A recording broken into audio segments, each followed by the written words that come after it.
এই পিচ্চি, তুমি আমাকে কেন বিয়ে করতে চাচ্ছ? তোমার কি এখনো বিয়ের বয়স হয়েছে? এই একদম আমাকে পিচ্ছি বলবা না। আর আমার বিয়ের বয়স হয়নি মানে? আমি এবার এসএসসি দিয়েছি। আর আমি এবার অনার্স ফাইনাল ইয়ারে পড়ি। তাহলে বলো, তুমি আমার কত ছোট? এমন একটু ছোট হতেই পারি, কিন্তু বিয়েটা তো তোমাকেই করব। এক মিনিট, তুমি আমাকে তুমি করে বলছো কেন? আমি তোমার অনেক বড়, আমাকে আপনি করে ডাকবে। হবু জামাইকে আপনি করে ডাকতে নেই। তাছাড়া বিয়ের পর থেকে তো তুমি করেই ডাকতে হবে। তাই আগে থেকেই প্র্যাকটিস করছি, যেন পরে কোনো সমস্যা না হয়। কিসের হবু বর আর কিসের বিয়ে?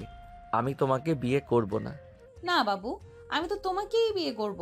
আর তোমাকেও আমাকেই বিয়ে করতে হবে। আসছে, ওকে নাকি বিয়ে করতে হবে? তোমাকে বিয়ে করাটা কি বাধ্যতামূলক নাকি?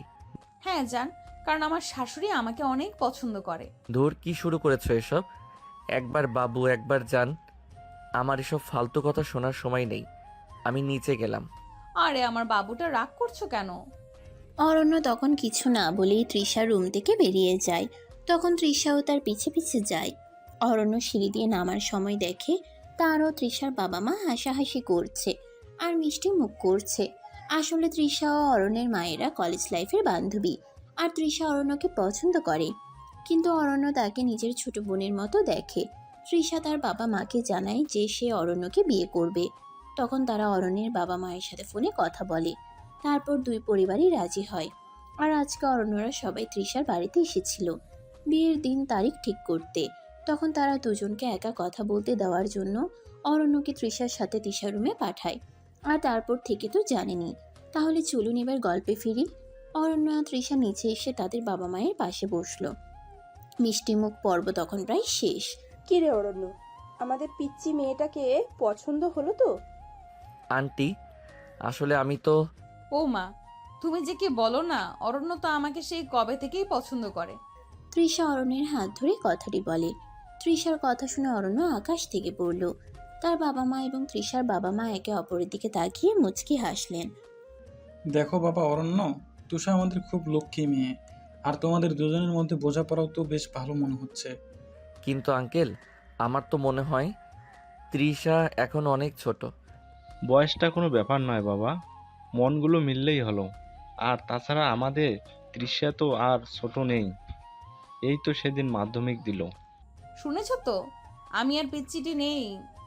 অরণ্য অসহায়ভাবে তার বাবা মায়ের দিকে তাকালো। তারা মাথা নেড়ে সায় দিলেন। অরণ্য বুঝতে পারছিল পরিস্থিতি তার নিয়ন্ত্রণের বাইরে চলে যাচ্ছে। এরপর বিয়ের দিনক্ষণ নিয়ে আলোচনা শুরু হলো। দুই পরিবার মিলে খুব শীঘ্রই একটা শুভ দিন ঠিক করলো। অরণ্য চুপ করে বসে রইল। তার ভিতরে ঝড় উঠলেও বাইরে সে শান্ত থাকার চেষ্টা করছিল। তৃষা তার পাশে বসে মাঝে মাঝে তার হাত ধরে উৎসাহ দিচ্ছিল। এক ফাঁকে তৃষার মা তৃষাকে ডেকে আলাদা করে বললেন, দেখো মা, অরণ্য হয়তো প্রথমে একটু আপত্তি করছে, কিন্তু আমার বিশ্বাস ও তোকে ঠিক ভালোবাসবে। তুই শুধু একটু ধৈর্য ধর। তুমি দেখো মা, আমি অরণ্যকে ঠিক আমার ভালোবাসায় বাঁধবো। আলোচনা শেষে যখন অরণ্যরা বাড়ি ফেরার জন্য উঠল, তৃষা দরজার বাইরে এসে অরণ্যের হাত ধরে মিনতি করে বলল, রাগ করে থেকো না প্লিজ। আমি জানি তুমিও আমাকে ভালোবাসো, শুধু মুখ ফুটে বলতে পারছো না। তৃষা, তুমি সত্যি একটা অদ্ভুত মেয়ে। এই প্রথম অরণ্য তৃষাকে তুমি করে বলল। তৃষা খুশিতে ঝলমল করে উঠল। গাড়িতে বসে অরণ্য ভাবছিল তার জীবনটা কোন দিকে মোড় নিচ্ছে। এই পিচ্ছি মেয়েটা কি সত্যিই তার জীবনের সঙ্গী হতে পারবে, নাকি এটা শুধুই একটা ভুল সিদ্ধান্ত? নানা চিন্তায় তার মন আচ্ছন্ন হয়ে রইল। অন্যদিকে তৃষা তার ঘরে গিয়ে আয়নার সামনে দাঁড়ালো। তার চোখে মুখে আনন্দের ঝিলিক। সে মনে মনে বলল, দেখো অরণ্য, আমি ঠিক তোমাকে আমার করবই। তৃষা মনে মনে বলে। এরপর থেকে অরণ্য আর তৃষার মধ্যে টুকটাক কথা হতে শুরু করলো। তৃষা নানা অজুহাতে অরণ্যকে ফোন করত, মেসেজ করত। প্রথমে বিরক্ত হলেও ধীরে ধীরে অরণ্যের সেই বিরক্তিটা কমতে শুরু করলো। তৃষার সরলতা, তার মিষ্টি কথাগুলো অরণ্যের মনের কোথাও একটা দাগ কাটতে শুরু করলো। একদিন তৃষা ফোন করে অরণ্যকে তাদের বাড়ির ছাদে আসতে বলল। বিকেলে ছাদে গিয়ে অরণ্য দেখলো সুন্দর করে বেলুন আর ফুল দিয়ে সাজানো হয়েছে। মাঝখানে একটা ছোট টেবিলের উপর রাখা দুটো চায়ের কাপ আর কিছু স্ন্যাক্স। কেমন সারপ্রাইজ দিলাম বলো তো? এসব তুমি করেছো? হ্যাঁ, তোমার সাথে একটু শান্তিতে চা খাবো বলে। তারা দুজনে চুপচাপ কিছুক্ষণ বসে চা খেলো। পরন্ত বিকেলের আলোয় তৃষার মুখটা আরো মায়াবী লাগছিল। অরণ্য অপলক দৃষ্টিতে তার দিকে তাকিয়ে রইল। তুমি কি এখনো রাগ করে আছো আমার উপর? না, আর রাগ নেই। তাহলে কি এখন থেকে আমরা বন্ধু? বন্ধু তো আমরা ছিলামই। এখন এখন হয়তো তার থেকেও বেশি কিছু। সত্যি? হ্যাঁ। সেই প্রথম তাদের মধ্যে একটা অন্যরকম অনুভূতি জন্মালো। রাগী স্বামীর মুখোশের আড়ালে থাকা মানুষটা ধীরে ধীরে পিচ্ছি বউয়ের ভালোবাসায় ডুবতে শুরু করলো। এরপর তাদের ভালোবাসার গল্প কোন নতুন মোড় নেবে? অরণ্য কি সত্যি তৃষাকে মন থেকে মেনে নিতে পারবে? তাদের অসমবয়সী প্রেম কি সমাজে কোনো বাধা সৃষ্টি করবে? জানতে হলে অপেক্ষা করতে হবে পরবর্তী পর্বের জন্য। বিয়ের দিন যতই এগিয়ে আসতে লাগলো, দুই বাড়িতে ততই ব্যস্ততা বাড়তে শুরু করলো। তৃষার বাড়ি জুড়ে উৎসবের আমেজ, আত্মীয় স্বজনে ভরে উঠেছে চারপাশ। গায়ে হলুদের ধুম লেগেছে, চলছে নানা ধরনের লোক নৃত্য আর গান। তৃষার মা আর তার বান্ধবীরা মিলেমিশে সব কাজ সামলাচ্ছেন। তৃষার চোখে মুখে আনন্দের ঝিলিক, নতুন জীবনের স্বপ্নে বিভোর সে। অন্যদিকে অরণ্যের বাড়িতেও বিয়ের তোড়জোড় চলছে। যদিও অরণ্যের মনে এখনো কিছুটা দ্বিধা কাজ করছে, তবুও পরিবারের চাপে এবং তৃষার ভালোবাসার কাছে সে নিজেকে সমর্পণ করেছে। তার মা সব অনুষ্ঠানে ছেলের পাশে থাকছেন এবং তাকে সাহস যোগাচ্ছেন। কি রে অরণ্য, তুই এত চুপচাপ কেন? বিয়েটা কি তোর ইচ্ছার বিরুদ্ধে হচ্ছে নাকি? না মা, তেমন কিছু না। আসলে একটু অন্যরকম লাগছে। তৃষা এখনো অনেক ছোট তো, তাই ভাবছি সব ঠিকঠাক হবে তো। বোকা ছেলে, ভালোবাসা কোনো বয়স হয় না। আর তৃষা যেমন মিষ্টি মেয়ে, ও ঠিক সংসার সামলাতে পারবে। তুই শুধু ওকে ভালোবেসে আগলে রাখিস। তুমি ঠিক বলছো মা। আসলে তৃষার সরলতা আর ভালোবাসার কাছে আমি হার মেনেছি। গায়ে হলুদের দিন তৃষাকে হলুদ রঙা সুন্দর শাড়িতে অপরূপ লাগছিল। তার হাসিতে চারপাশ আলোকিত হয়ে উঠেছিল। বান্ধবীরা তাকে ঘিরে গান গাইছিল আর হলুদ মাখাচ্ছিল। অরণ্য দূর থেকে সেই দৃশ্য দেখছিল আর তার ঠোঁটের কোণে হালকা মিষ্টি হাসি ফুটে উঠছিল। পরের দিন ছিল বিয়ের দিন। সকাল থেকেই ব্যস্ততা তুঙ্গে। তৃষাকে সুন্দর করে সাজানো হচ্ছিল। লাল বেনারসি, সোনার গয়না আর ফুলের মালায় তাকে এক স্বপ্নপুরী রাজকন্যার মতো লাগছিল। অর্ণ পাঞ্জাবি আর শেরওয়ানিতে সেজে প্রস্তুত। বিয়ে বাড়ির গেটে সানাইয়ের সুর বাজছিল। আত্মীয় স্বজন আর বন্ধুদের ভিড়ে উৎসব মুখর পরিবেশ। অর্ণ যখন বিয়ের মণ্ডপে এসে বসলো, তার চোখ বারবার তৃষাকে খুঁজছিল। কিছুক্ষণ পর তৃষাকে যখন মঞ্চে আনা হলো, অরণ্য পলক ফেলতে পারছিল না।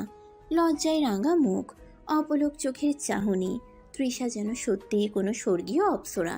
তাদের চার চোখের মিলন হলো, আর সেই মুহূর্তে দুজনের মনে এক নতুন অনুভূতির সৃষ্টি হলো। বিয়ের সমস্ত আচার অনুষ্ঠান ধীরে ধীরে সম্পন্ন হলো। অগ্নি সাক্ষী রেখে সাত পাখে বাঁধা পড়ল দুটি মন। অরণ্য আলতো করে তৃষার হাতে হাত রাখলো। সেই স্পর্শে এক নতুন সম্পর্কের সূচনা হলো। বিয়ের পর তৃষা যখন প্রথম শ্বশুর বাড়িতে এলো, কিছুটা নার্ভাস ছিল, কিন্তু অরণ্যের মা তাকে খুব সহজেই আপন করে নিলেন। বাড়ির অন্যান্য সদস্যরাও তাকে ভালোবাসে ভরিয়ে দিল। প্রথম রাতে অরণ্য আর তৃষা যখন একা হলো, দুজনের মুখেই হালকা লজ্জা আর উত্তেজনা। তৃষা, তুমি কি খুব ক্লান্ত? না, তবে একটু ভয় লাগছে। ভয় পাওয়ার কিছু নেই, আমি তো তোমার পাশেই আছি। অরণ্য আলতো করে তৃষার হাত ধরল। তাদের অসম বয়সী প্রেম ধীরে ধীরে এক নতুন অধ্যায়ে প্রবেশ করলো। রাগী স্বামীর মনে পিচ্ছি বউয়ের জন্য ভালোবাসার বীজ অঙ্কুরিত হতে শুরু করলো। এরপর তাদের নতুন জীবন কেমন হবে? তাদের মধ্যকার সম্পর্কটা কতটা গভীর হবে? জানতে হলে অপেক্ষা করতে হবে পরবর্তী পর্বের জন্য।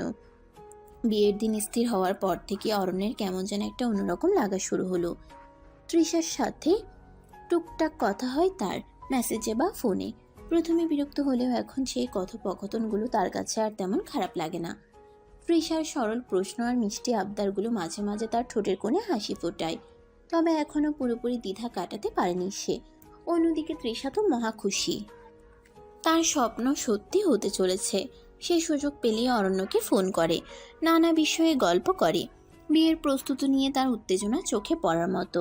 তৃষা অরণ্যকে ফোন করে বলে, এই শুনছো, আমার বান্ধবীরা বলছে বিয়ের শাড়িটা নাকি লাল রঙের হলেই ভালো। তোমার কি কোনো পছন্দের রং আছে? আমার তেমন কোনো পছন্দ নেই, তোমার যেটা ভালো লাগে সেটাই পরো। সত্যি? তুমি একদম সিরিয়াস? আমার তো মনে হয় ছেলেদেরও পছন্দের রং থাকে। হয়তো থাকে, তবে আমার কাছে তোমার পছন্দটাই আসল। তৃষার গলার স্বর শুনে মনে হলো যেন আকাশ থেকে চাঁদ হাতে পেয়েছে সে। ও অরণ্য, তুমি এত ভালো কেন বলো তো? আচ্ছা, বিয়ের পর আমরা কোথায় হানিমুনে যাব? তোমার কি কোনো পছন্দের জায়গা আছে? হানিমুন? সেটা তো এখনো অনেক দেরি, আগে বিয়েটা তো হোক। আরে বাবা, আগে থেকে প্ল্যান করে রাখলে তো সুবিধা। তুমি একটু ভেবে দেখো না। আমার কিন্তু পাহাড় খুব ভালো লাগে। ঠিক আছে, আমি ভাববো। এখন রাখি, আমার একটু কাজ আছে। আচ্ছা ঠিক আছে, সাবধানে থেকো। আর হ্যাঁ, আমাকে ফোন করতে ভুলো না যেন। ফোন কাটার পর অরণ্য কিছুক্ষণ চুপ করে বসে রইল। তৃষার উৎসাহ আর ভবিষ্যতের স্বপ্নগুলো তাকে কোথাও যেন ছুঁয়ে যায়। তবে বয়সের পার্থক্য আর তাদের সম্পর্কের অপ্রত্যাশিত মোড় নিয়ে তার মনে এখনো কিছু প্রশ্ন ঘোরাফেরা করে। কয়েকদিন পর তৃষা আবার ফোন করলো। শুনছো, আমাদের বাড়ির ছাদে কাল বিকেলে আসবে একটু? ছাদে? কেন? আরে বাবা, সব কিছু কি ফোনেই বলতে হবে? তুমি এসো তো, একটা সারপ্রাইজ আছে তোমার জন্য। অরণ্য প্রথমে কিছুটা দ্বিধা করলেও পরে রাজি হলো। বিকেলে যখন সে তৃষাদের ছাদে গেল, তখন দেখলো সুন্দর করে বেলুন আর ফুল দিয়ে সাজানো হয়েছে। মাঝখানে একটা ছোট টেবিলের উপর রাখা দুটো চায়ের কাপ আর কিছু স্ন্যাক্স। কেমন সারপ্রাইজ দিলাম বলো তো? এসব তুমি করেছো? হ্যাঁ, তোমার সাথে একটু শান্তিতে চা খাবো বলে। আর কিছু কথা ছিল। তারা দুজনে চুপচাপ কিছুক্ষণ বসে চা খেলো। পরন্ত বিকেলের আলোয় তৃষার মুখটা আরো মায়াবী লাগছিল। অরণ্য, আর তো এক সপ্তাহ নেই আমাদের বিয়ের। তোমার কি এখনো কোনো দ্বিধা আছে? একটু তো থাকেই, তুমি এখন অনেক ছোট। বয়সটা কি সত্যিই এত জরুরি? আমার তো মনে হয় ভালোবাসাটাই আসল, আর আমি তোমাকে সত্যিই ভালোবাসি। হয়তো তুমি ঠিক বলছো। তাহলে আর কোনো চিন্তা নেই তো? না, আর কোনো চিন্তা নেই। তৃষা অরণ্যের হাত ধরে। সেই বিকেলে ছাদে দাঁড়িয়ে তাদের সম্পর্কের এক নতুন দিক উন্মোচিত হলো। বিয়ের আগের এই দিনগুলোই ধীরে ধীরে অরণ্য যেন তৃষার ভালোবাসার কাছে আত্মসমর্পণ করতে শুরু করলো। রাগী স্বামীর মনে পিচ্ছি বউয়ের জন্য এক নরম অনুভূতি জন্ম নিতে শুরু করলো। বিয়ের পর তাদের জীবন কোন দিকে মোড় নেবে, সেটাই এখন দেখার অপেক্ষা। বিয়ের আর মাত্র কয়েকদিন বাকি। অরণ্যের মন থেকে দ্বিধার মেঘ অনেকটাই সরে গেছে। তৃষার ভালোবাসার উষ্ণতা তাকে ধীরে ধীরে গ্রাস করছে। সেই রাগী গম্ভীর ছেলেটা আজকাল আনমনে হাসে। তৃষার ফোন কলের জন্য অধীর আগ্রহে অপেক্ষা করে। একদিন তৃষা আবদার করলো তারা দুজনে কোথাও ঘুরতে যাবে। বিয়ের আগে একটু সময় তারা একান্তে কাটাতে চায়। অরণ্য প্রথমে কিছুটা ইতস্তত করলেও তৃষার মুখের দিকে তাকিয়ে না করতে পারল না। চলো না প্লিজ, কোথাও একটু ঘুরে আসি। আমার না একটু অন্যরকম লাগছে। বিয়ের আগে তোমার সাথে একটু একা সময় কাটাতে ইচ্ছে করছে।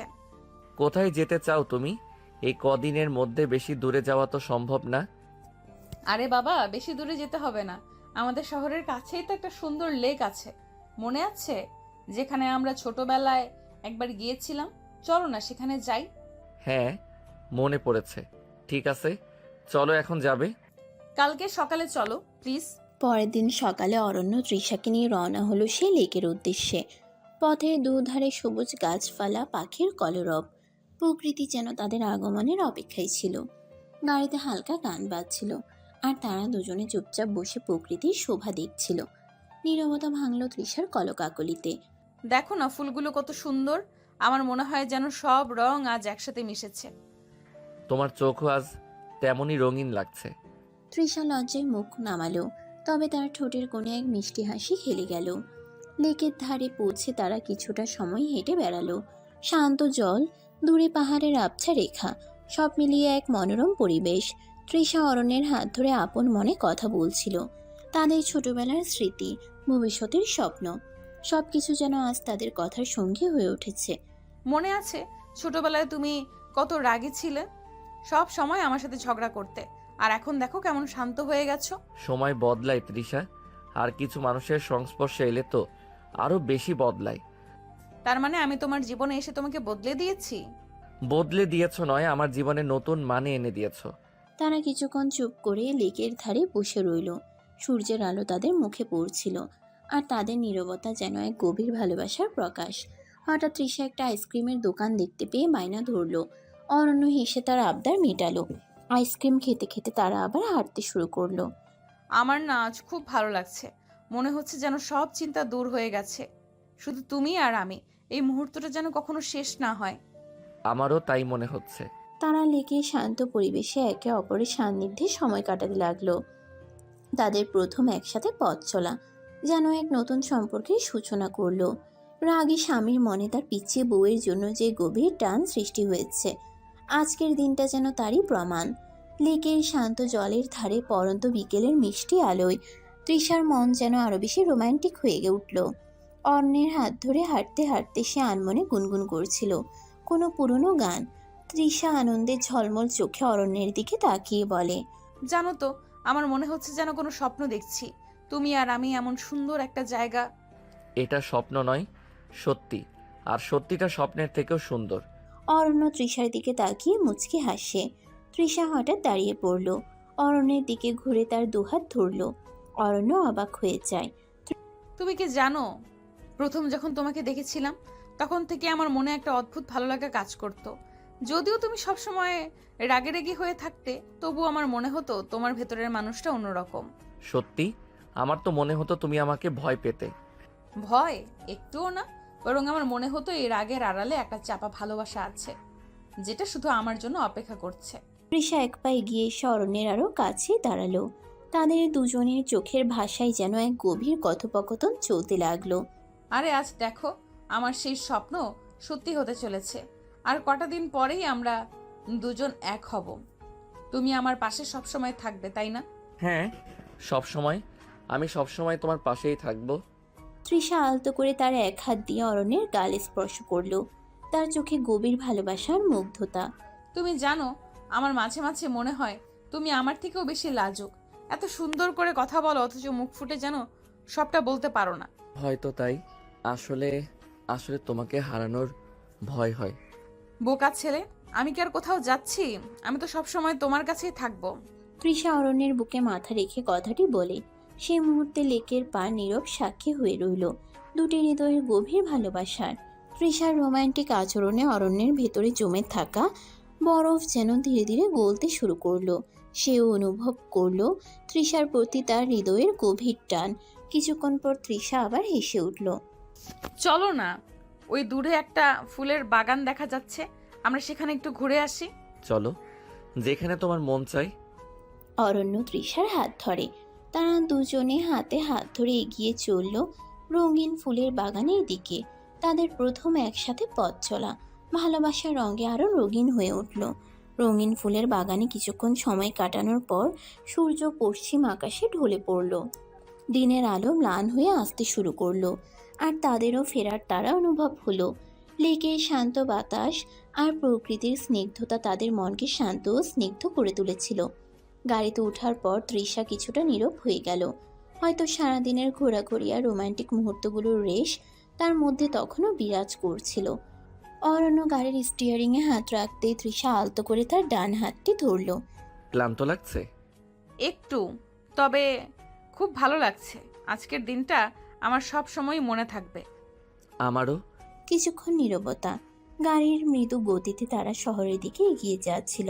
তৃষা তখনও অরণ্যের হাত ধরেছিল। ধীরে ধীরে তার চোখের পাতা ভারী হয়ে গেল। ক্লান্ত শরীর লেলিয়ে পড়ল অরণ্যের কাঁধে। গভীর ঘুমে তলিয়ে গেল সে। অরণ্য একবার তৃষার দিকে তাকালো। শান্ত ঘুমন্ত মুখ, তার লম্বা চুলগুলো অরণ্যের কাঁধে আলতো করে ছড়ানো। সেই মায়াবী দৃশ্য দেখে অরণ্যের ঠোঁটের কোণে এক গভীর ভালোবাসার হাসি ফুটে উঠল। রাগী স্বামীর মনে আজ আর কোনো রাগ নেই, শুধু একরাশ মুগ্ধতা আর পরম যত্নের অনুভূতি। সে খুব সাবধানে গাড়ি চালাচ্ছিল, যাতে তৃষার ঘুমে কোনো ব্যাঘাত না ঘটে। বাইরের আলো রাস্তার পাশে গাছপালার ফাঁক দিয়ে এসে তৃষার মুখের উপরে পড়ছিল, এক স্বপ্নীল আভা সৃষ্টি করছিল। অরণ্যের মনে হচ্ছিল এই ছোট্ট সরল মেয়েটি তার জীবনে এক নতুন আলো নিয়ে এসেছে। গাড়ি তাদের বাড়ির কাছাকাছি পৌঁছালো। অরণ্য সাবধানে তৃষাকে জাগানোর চেষ্টা করলো। তৃষা, এই যে আমরা এসে গেছি। এসে গেছি? কখন? তৃষা চোখ খুলে চারপাশ তাকিয়ে বুঝতে পারলো তারা পৌঁছে গেছে। অরণ্যের কাঁধ থেকে মাথা সরিয়ে সে একটু অপ্রস্তুত হলো। সরি, আমি কখন ঘুমিয়ে পড়েছি খেয়ালই নেই। তোমার খুব অসুবিধা হয়েছে, তাই না? আরে না, বরং আমার ভালো লেগেছে। তুমি খুব শান্ত হয়ে ঘুমাচ্ছিলে, আর ঘুমানোর সময় তোমাকে অনেক কিউট লাগছিল। অরণ্যের কথাটি শুনে তৃষার মুখ লজ্জায় লাল হয়ে যায়। গাড়ি থেকে নেমে তারা বাড়ির দিকে এগিয়ে গেল। তৃষা তখন অরণ্যের হাত ধরেছিল। আজকের দিনটা তাদের সম্পর্কের এক নতুন অধ্যায়ের সূচনা করলো। একে অপরের প্রতি তাদের অনুভূতি আরো গভীর হলো। বিয়ের বাকি দিনগুলো তারা আরো ঘনিষ্ঠভাবে ভালোবাসার বাঁধনে জড়িয়ে পড়বে, সেটাই এখন দেখার অপেক্ষা। লেকের ধারে একান্তে সুন্দর সময় কাটানোর পর অরণ্য তৃষাকে নিয়ে তাদের বাড়ির দিকে রওনা হলো। গাড়িতে দুজনের নীরবতা ভালোবাসার এক নতুন ভাষা সৃষ্টি করলো। তৃষাদের বাড়ির সামনে গাড়ি থামিয়ে অরণ্য দরজা খুলে বেরিয়ে এলো। তৃষাও তার পেছন পেছন নামলো। তাহলে আসি, সাবধানে থেকো। আচ্ছা, তুমি সাবধানে যেও। অরণ্য যখন বাড়ির গেটের দিকে যাচ্ছিল, তার বাবা মা বারান্দায় দাঁড়িয়ে তাদের দেখছিলেন। কি বাবা, এত রাত হলো? অরণ্য, তুমি ভেতরে এসো তো। না আঙ্কেল, আসলে অনেক রাত হয়ে গেছে, আমার এখন যাওয়া উচিত। এত রাতে একা একা যাবে? রাস্তায় কোনো অসুবিধা হতে পারে, আজ এখানেই থেকে যাও। আজ এখানে? কিন্তু আন্টি। কোনো কিন্তু নয়, এত রাতে আর তোমাকে একা ছাড়ছি না। ভেতরে এসো, আমরা তোমার থাকার ব্যবস্থা করছি। তুষা, তুমি অরণ্যের হাত ধরে ভেতরে নিয়ে এসো। তৃষা অরণ্যের দিকে তাকিয়ে মুচকি হাসলো। অরণ্য কিছুটা অপ্রস্তুত হলেও তাদের আন্তরিকতায় না করতে পারল না। তৃষা তার হাত ধরে বাড়ির ভেতরে নিয়ে গেল। বসার ঘরে তৃষার বাবা মা অরণ্যের সাথে কিছুক্ষণ গল্প করলেন। রাতের খাবার খাওয়ার জন্য তাকে জোর করলেন। অরণ্য প্রথমে রাজি না হলেও তাদের আন্তরিক অনুরোধ উপেক্ষা করতে পারল না। খাবার টেবিলে পরিবেশটা বেশ উষ্ণ ছিল। তৃষার বাবা মা অরণ্যের সাথে নানা বিষয়ে কথা বললেন। তাদের ভবিষ্যৎ পরিকল্পনা নিয়ে আগ্রহ দেখালেন। তৃষা অপলক দৃষ্টিতে অরণ্যের দিকে তাকিয়েছিল, তার চোখে কৃতজ্ঞতা আর ভালোবাসা।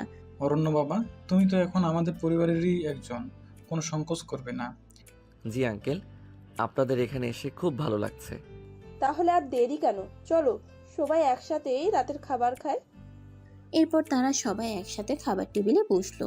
হাসি, গল্প আর আন্তরিক আলাপে রাতের খাবার পর্ব শেষ হলো। অরণ্য অনুভব করলো তৃষার পরিবারের এই উষ্ণ আতিথেয়তা তার মনের গভীরে দ্বিধা দূর করে দিয়েছে। রাগী স্বামীর মনে তার পিচ্চি বউয়ের জন্য এক নতুন শ্রদ্ধার জন্ম হলো। আজকের সন্ধ্যাটা যেন তাদের সম্পর্কের পথে একটি নতুন মাইলফলক স্থাপন করলো। রাতের খাবার শেষে তৃষার বাবা অরণ্যের থাকার জন্য গেস্ট রুমটি দেখিয়ে দিলেন। ক্লান্ত অরণ্য ধন্যবাদ জানিয়ে সেদিকে এগিয়ে গেল। গেস্ট রুমে ঢুকে দরজা বন্ধ করতে এসে চমকে উঠল। পেছন থেকে কেউ একজন ঘরে ঢুকে দরজার সিটকিনি দিয়ে আটকে দিয়েছে। অরণ্য হকচকিয়ে ঘুরে দেখল তৃষা। তৃষা, তুমি এখানে এই সময়ে? একটু রোম্যান্স করতে এলাম আর কি। হ্যাঁ, রোম্যান্স মানে? কথা শেষ না হতেই তৃষা অরণ্যকে এক ধাক্কা মারল। অরণ্য সামলাতে না পেরে খাটের উপর পড়ে গেল। মুহূর্তের মধ্যেই তৃষা তার উপর ঝুঁকে পড়ল এবং তার ঠোঁট জোড়া নিজের ঠোঁটের মধ্যে পুড়ে নিল। অরণ্যের চোখে বিস্ময় বিস্ফোরিত হলো। তৃষার আকস্মিক এবং সাহসী আক্রমণে সে হতবাক হয়ে গিয়েছিল। তৃষা এমনভাবে তাকে ধরেছিল যে প্রথম কয়েক মুহূর্ত সে নিজেকে ছাড়ানোর চেষ্টাও করতে পারল না। তৃষার ঠোঁটের উষ্ণ স্পর্শে তার শরীরে যেন একটা স্রোত বয়ে গেল। কিছুক্ষণ পর যখন তৃষা অরণ্যের জামার বোতাম খোলার চেষ্টা করলো, তখন যেন অরণ্যের সম্বিত ফিরল। সে দ্রুত হাত বাড়িয়ে তৃষার হাত ধরল এবং তাকে সরিয়ে একপাশে ঠেলে দিল। এটা ঠিক না তৃষা, এখন এসব করা উচিত নয়। যা করার বিয়ের পরেই হবে। তৃষা প্রথমে কিছুটা অপ্রস্তুত হয়ে গেল। অরণ্যের অপ্রত্যাশিত প্রতিক্রিয়ায় সে যেন থমকে গিয়েছিল। কিছুক্ষণ নীরব থাকার পর তার মুখ লাল হয়ে উঠল। সরি, আমার ভুল হয়ে গেছে। আমি আসলে একটু বেশি আবেগপ্রবণ হয়ে গিয়েছিলাম। তৃষা আর এক মুহূর্তও সেখানে দাঁড়ালো না, দ্রুত দরজা খুলে ঘর থেকে বেরিয়ে গেল। অরণ্য হতভম্বের মতো খাটের উপরে বসে রইল। তার বুকের ভেতর তখনও ধুকপুক করছিল। তৃষার সে আকস্মিক চুম্বন এবং তার সাহসী পদক্ষেপ অরণ্যের মনে এক নতুন আলোড়ন সৃষ্টি করল। রাগী স্বামীর মনে তার পিচ্ছি বউয়ের প্রতি অন্যরকম এক অনুভূতি জন্মালো। একদিকে বিস্ময়, অন্যদিকে এক চাপা উত্তেজনা। রাতের নিস্তব্ধতায় অরণ্য একা বসে ভাবতে লাগলো, বিয়ের পর তাদের জীবন কোন দিকে মোড় নেবে। ভোরের আলো ফুটতেই অরণ্যের ঘুম ভাঙল। গত রাতের অপ্রত্যাশিত ঘটনা তার মনকে কিছুটা এলোমেলো করে রেখেছিল। বিছানায় উঠে বসতেই তার ফোনটা বেজে উঠল। স্ক্রিনে মায়ের নাম ভেসে উঠল। কি রে বাবা, ঘুম থেকে উঠেছিস? আজ যখন আসবি তৃষাকে সাথে নিয়ে আসিস তো। তৃষাকে? কেন মা? আরে বাবা, বিয়ের আর কদিন বাকি, এখন থেকেই তো কাজকর্ম শুরু হবে। আর তাছাড়া মেয়েটা একা একা শ্বশুরবাড়িতে আসবে নাকি? তুই বরং ওকে সাথে করে নিয়ে আয়। ঠিক আছে মা, আমি কথা বলছি। ফোন রেখে অরণ্য কিছুক্ষণ চুপ করে বসে রইল। গতকাল রাতের ঘটনা এবং মায়ের এই অপ্রত্যাশিত অনুরোধ সব মিলিয়ে তার মনে একটা মিশ্র অনুভূতি কাজ করছিল। ফ্রেশ হয়ে অরণ্য নিচে গেল। তৃষার বাবা মা তখন নাস্তার টেবিলে বসেছিলেন। আঙ্কেল, আসলে আমার মা ফোন করেছিলেন। তিনি বলছিলেন আজ যখন আমি যাব তখন যেন তৃষাকে সাথে করে নিয়ে যাই। বিয়ের কিছু কাজ শুরু হবে তো, তাই। হ্যাঁ বাবা, তাতে আর অসুবিধে কি? এখন তো তোমরা এক পরিবারেরই অংশ। তুষা তো তৈরিই আছে মনে হয়। হ্যাঁ অরণ্য, তুমি বরং তিশাকে নিয়ে যাও, আমাদেরও চিন্তা কমবে। আমি তো রেডি ছিলাম, কখন যাবে বলো? তুমি যখন বলবে। নাস্তা শেষ করে অরণ্য তৃষাকে নিয়ে তার বাড়ির উদ্দেশ্যে রওনা হলো। গাড়িতে দুজনেই চুপচাপ। গতকাল রাতের ঘটনার রেশ দুজনের মনেই হালকাভাবে বিদ্যমান। তবে বাইরের উজ্জ্বল সকাল যেন এক নতুন শুরুর ইঙ্গিত দিচ্ছিল। রাগী স্বামীর পাশে তার পিচ্ছি বউ। এক নতুন পথে তাদের একসাথে যাত্রা শুরু হলো। বিয়ের বাকি দিনগুলো তারা কিভাবে কাটাবে সেটাই এখন দেখার অপেক্ষা। অরণ্য গাড়ি থামিয়ে গেটের সামনে দাঁড়ালো। তৃষা তার পাশে বসে কিছুটা নার্ভাস বোধ করছিল। এই প্রথম সে অরণ্যের বাড়িতে আসছে। শ্বশুরবাড়ির পরিবেশটা কেমন হবে তা নিয়ে তার মনে নানা প্রশ্ন ঘুরপাক খাচ্ছিল। অরণ্য গেট খুলে গাড়ির ভেতরে ঢোকালো। পার্কিংয়ে গাড়ি থামিয়ে দুজনে যখন দরজা খুলে নামলো, ঠিক তখনই অরণ্যের সমবয়সী একদল মেয়ে ছুটে এসে অরণ্যকে জড়িয়ে ধরলো। অরণ্য, তুই এসে গিয়েছিস? কি রে, বিয়ে কবে? আমরা তো দিন গুনছি। মেয়েগুলোর এমন আকস্মিক এবং ঘনিষ্ঠ অভ্যর্থনায় তৃষা হকচকিয়ে গেল। তার মুখটা মুহূর্তেই কঠিন হয়ে উঠল। অরণ্যের সাথে এই মেয়েগুলোর এত ঘনিষ্ঠতা তার ভালো লাগলো না। তার মনে একটা চাপা রাগ জন্মালো। মেয়েগুলো অরণ্যকে টেনে ভেতরে নিয়ে যাওয়ার চেষ্টা করলো। অরণ্য অপ্রস্তুত হয়ে তাদের হাত ছাড়ানোর চেষ্টা করছিল। ঠিক সেই মুহূর্তে অরণ্যের মা এগিয়ে এলেন। আরে তোরা কি করছিস? অরণ্যর সাথে ওটাকে দেখ তো। অরণ্যের মা তৃষার কাছে এসে স্নেহের হাত রাখলেন। এই যে মা, তুমি কিছু মনে করো না, ওরা হচ্ছে অরণ্যর কাজিন। ছোটবেলা থেকেই ওরা এরকম, যখনই সবাই একসাথে হয় নিজেদের ছাড়া আর কিছুই বুঝে না, একটু বেশি উৎসাহী আর ছেলে মানুষ। তুমি একদম রাগ করো না লক্ষ্মী মা। না না আন্টি, রাগ করবো কেন? ওরা তো সবাই খুব আন্তরিক মনে হচ্ছে। যদিও তৃষা মুখে স্বাভাবিক থাকার চেষ্টা করলো, তার ভেতরে চাপা রাগটা অরণ্যের মায়ের চোখ এড়ালো না। অরণ্য ততক্ষণে তার কাজিনদের হাত ছাড়িয়ে তৃষার পাশে এসে দাঁড়িয়েছে। হ্যাঁ তৃষা, এরা আমার ছোটবেলার বন্ধু আর কাজিন। একটু পাগলাটে আর কি। তৃষা অরণ্যের দিকে একবার তাকালো। তার চোখে তখনও হালকা অসন্তোষের ছোঁয়া। অরণ্যের মা পরিস্থিতি হালকা করার জন্য বললেন, চলো ভেতরে চলো, তোমরা ফ্রেশ হয়ে বসো, আমি তোমাদের জন্য নাস্তার ব্যবস্থা করছি। আর তোরা অরণ্যকে একটু ছাড় দিনি, ও বউ নিয়ে এসেছে, একটু তো শান্তিতে থাকতে দে। অরণ্যের মা তাদের ভেতরে নিয়ে গেলেন। তৃষা নীরবে তাদের অনুসরণ করলো। তবে তার মনের মধ্যে ওঠা রাগ তখনও পুরোপুরি শান্ত হয়নি। শ্বশুরবাড়ির প্রথম দিনে এই অপ্রত্যাশিত অভ্যর্থনা তার মনে একটা চাপা অস্বস্তি সৃষ্টি করলো। অরণ্য কি পারবে তার এই রাগ ভাঙাতে, সেটাই এখন দেখার বিষয়। ড্রয়িং রুমে সবাই বসলো। অরণ্যের মা তৃষার পাশে বসলেন এবং তার সাথে কুশল বিনিময় করতে লাগলেন। কিন্তু অরণ্যের কাজিন মেয়েরা তখনও অরণ্যকে ঘিরে নানা রকম হাসি ঠাট্টা করছিল। কিরে অরণ্য, ভাবিকে তো একদম চুপচুপ দেখাচ্ছে, ভয় পাচ্ছে নাকি আমাদের? ভয় পাবেন না কেন? এতগুলো দার্জেল ননদ পেলে তো একটু ভয় লাগারই কথা। তোরা থামবি একটু। তৃষা নতুন এসেছে, ওকে একটু স্বস্তি দে। ওহো, এখন থেকেই বউয়ের পক্ষ নিচ্ছিস? বিয়ের পর তো আমাদের একদম ভুলে যাবি। মেয়েগুলোর এই ধরনের কথা তৃষার একদম ভালো লাগছিল না। তাদের ঘনিষ্ঠতা এবং অরণ্যের সাথে রসিকতা তার মনে তীব্র অস্বস্তি সৃষ্টি করছিল। সে আর চোখে অরণ্যের দিকে তাকাচ্ছিল, কিন্তু অরণ্য তাদের কথাই হেসে উড়িয়ে দিচ্ছিল।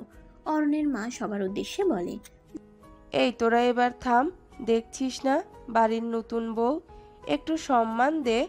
তৃষা মা, তুমি কিছু মনে করো না ওদের কথায়, ওরা আসলে একটু এমন।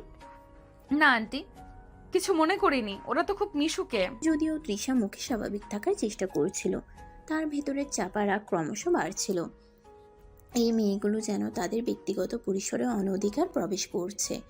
অরণ্যের তাদের সাথে এত সহজভাবে মেশাটাও তার ভালো লাগছিল না। আসলে আমাদের পরিস্থিতিটা একটু অন্যরকম। তোরা বাদ দে তো এসব। কি রে, তোদের খবর কি? ভার্সিটিতে কি হচ্ছে আজকাল? অরণ্য চেষ্টা করছিল আলোচনার মোড় অন্যদিকে ঘোরানোর, কিন্তু তিশার অস্বস্তি কমছিল না। তার মনে হচ্ছিল এই মেয়েগুলো যেন তাদের সম্পর্কের রসায়নটা নষ্ট করে দিচ্ছে। শ্বশুরবাড়ির প্রথম দিনটা তার যেমন সুন্দর হওয়ার কথা ছিল তেমনটা হচ্ছে না। অরণ্যের মা পরিস্থিতি কিছুটা আঁচ করতে পেরে মেয়েদের অন্য ঘরে যেতে বললেন।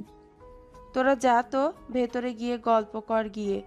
অরণ্য আর তৃষাকে একটু একা থাকতে দে। ওরা এতক্ষণ জার্নি করে এসেছে, একটু বিশ্রাম নিক।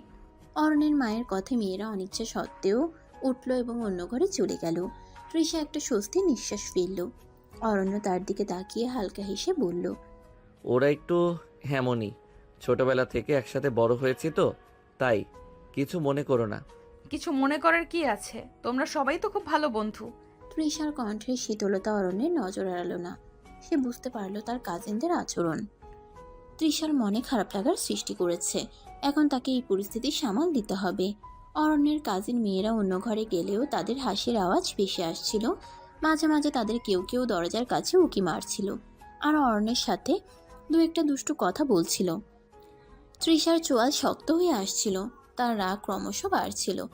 অরণ্যের মা তৃষার পাশে এসে বসলেন এবং তার হাত ধরে স্নেহের পরশ বুলিয়ে বললেন, মা, আমি লক্ষ্য করেছি অরণ্যকে ওই মেয়েগুলোর সাথে দেখে তুমি একটু রাগ করছো। তোমার রাগ করাটা খুবই স্বাভাবিক। নতুন পরিবেশে এসে এমন ঘনিষ্ঠতা দেখলে খারাপ লাগাটা স্বাভাবিক। না না আন্টি, তেমন কিছু না। বোকা মেয়ে, আমার চোখ এড়ায় না কিছু। তবে তোমাকে একটা কথা বলি, শুনে একটু শান্ত হবে হয়তো। তুমি যতগুলো মেয়েকে অরণ্যর আশেপাশে এতক্ষণ দেখলে, ওরা সবাই বিবাহিত। তৃষা কথাটা শুনে হকচকিয়ে গেল, তার চোখ বড় বড় হয়ে উঠল। বিবাহিত?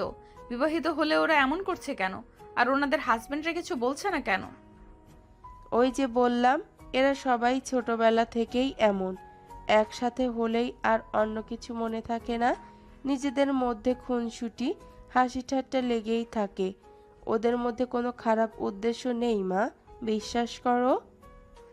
তৃষা কিছুক্ষণ চুপ করে রইল।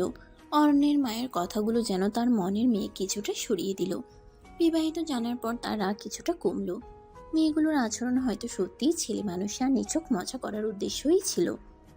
ও আচ্ছা, আমি আসলে একটু অন্যরকম ভেবেছিলাম। আমি বুঝতে পারছি মা, নতুন জায়গায় একটু ভুল বোঝাবুঝি হতেই পারে। তবে তুমি ভেবো না কিছু। অরণ্যর মনটা খুব ভালো, আর ওই মেয়েরা তো ওর ছোটবেলার বন্ধু। ওদের মনে কোনো খারাপ কিছু নেই।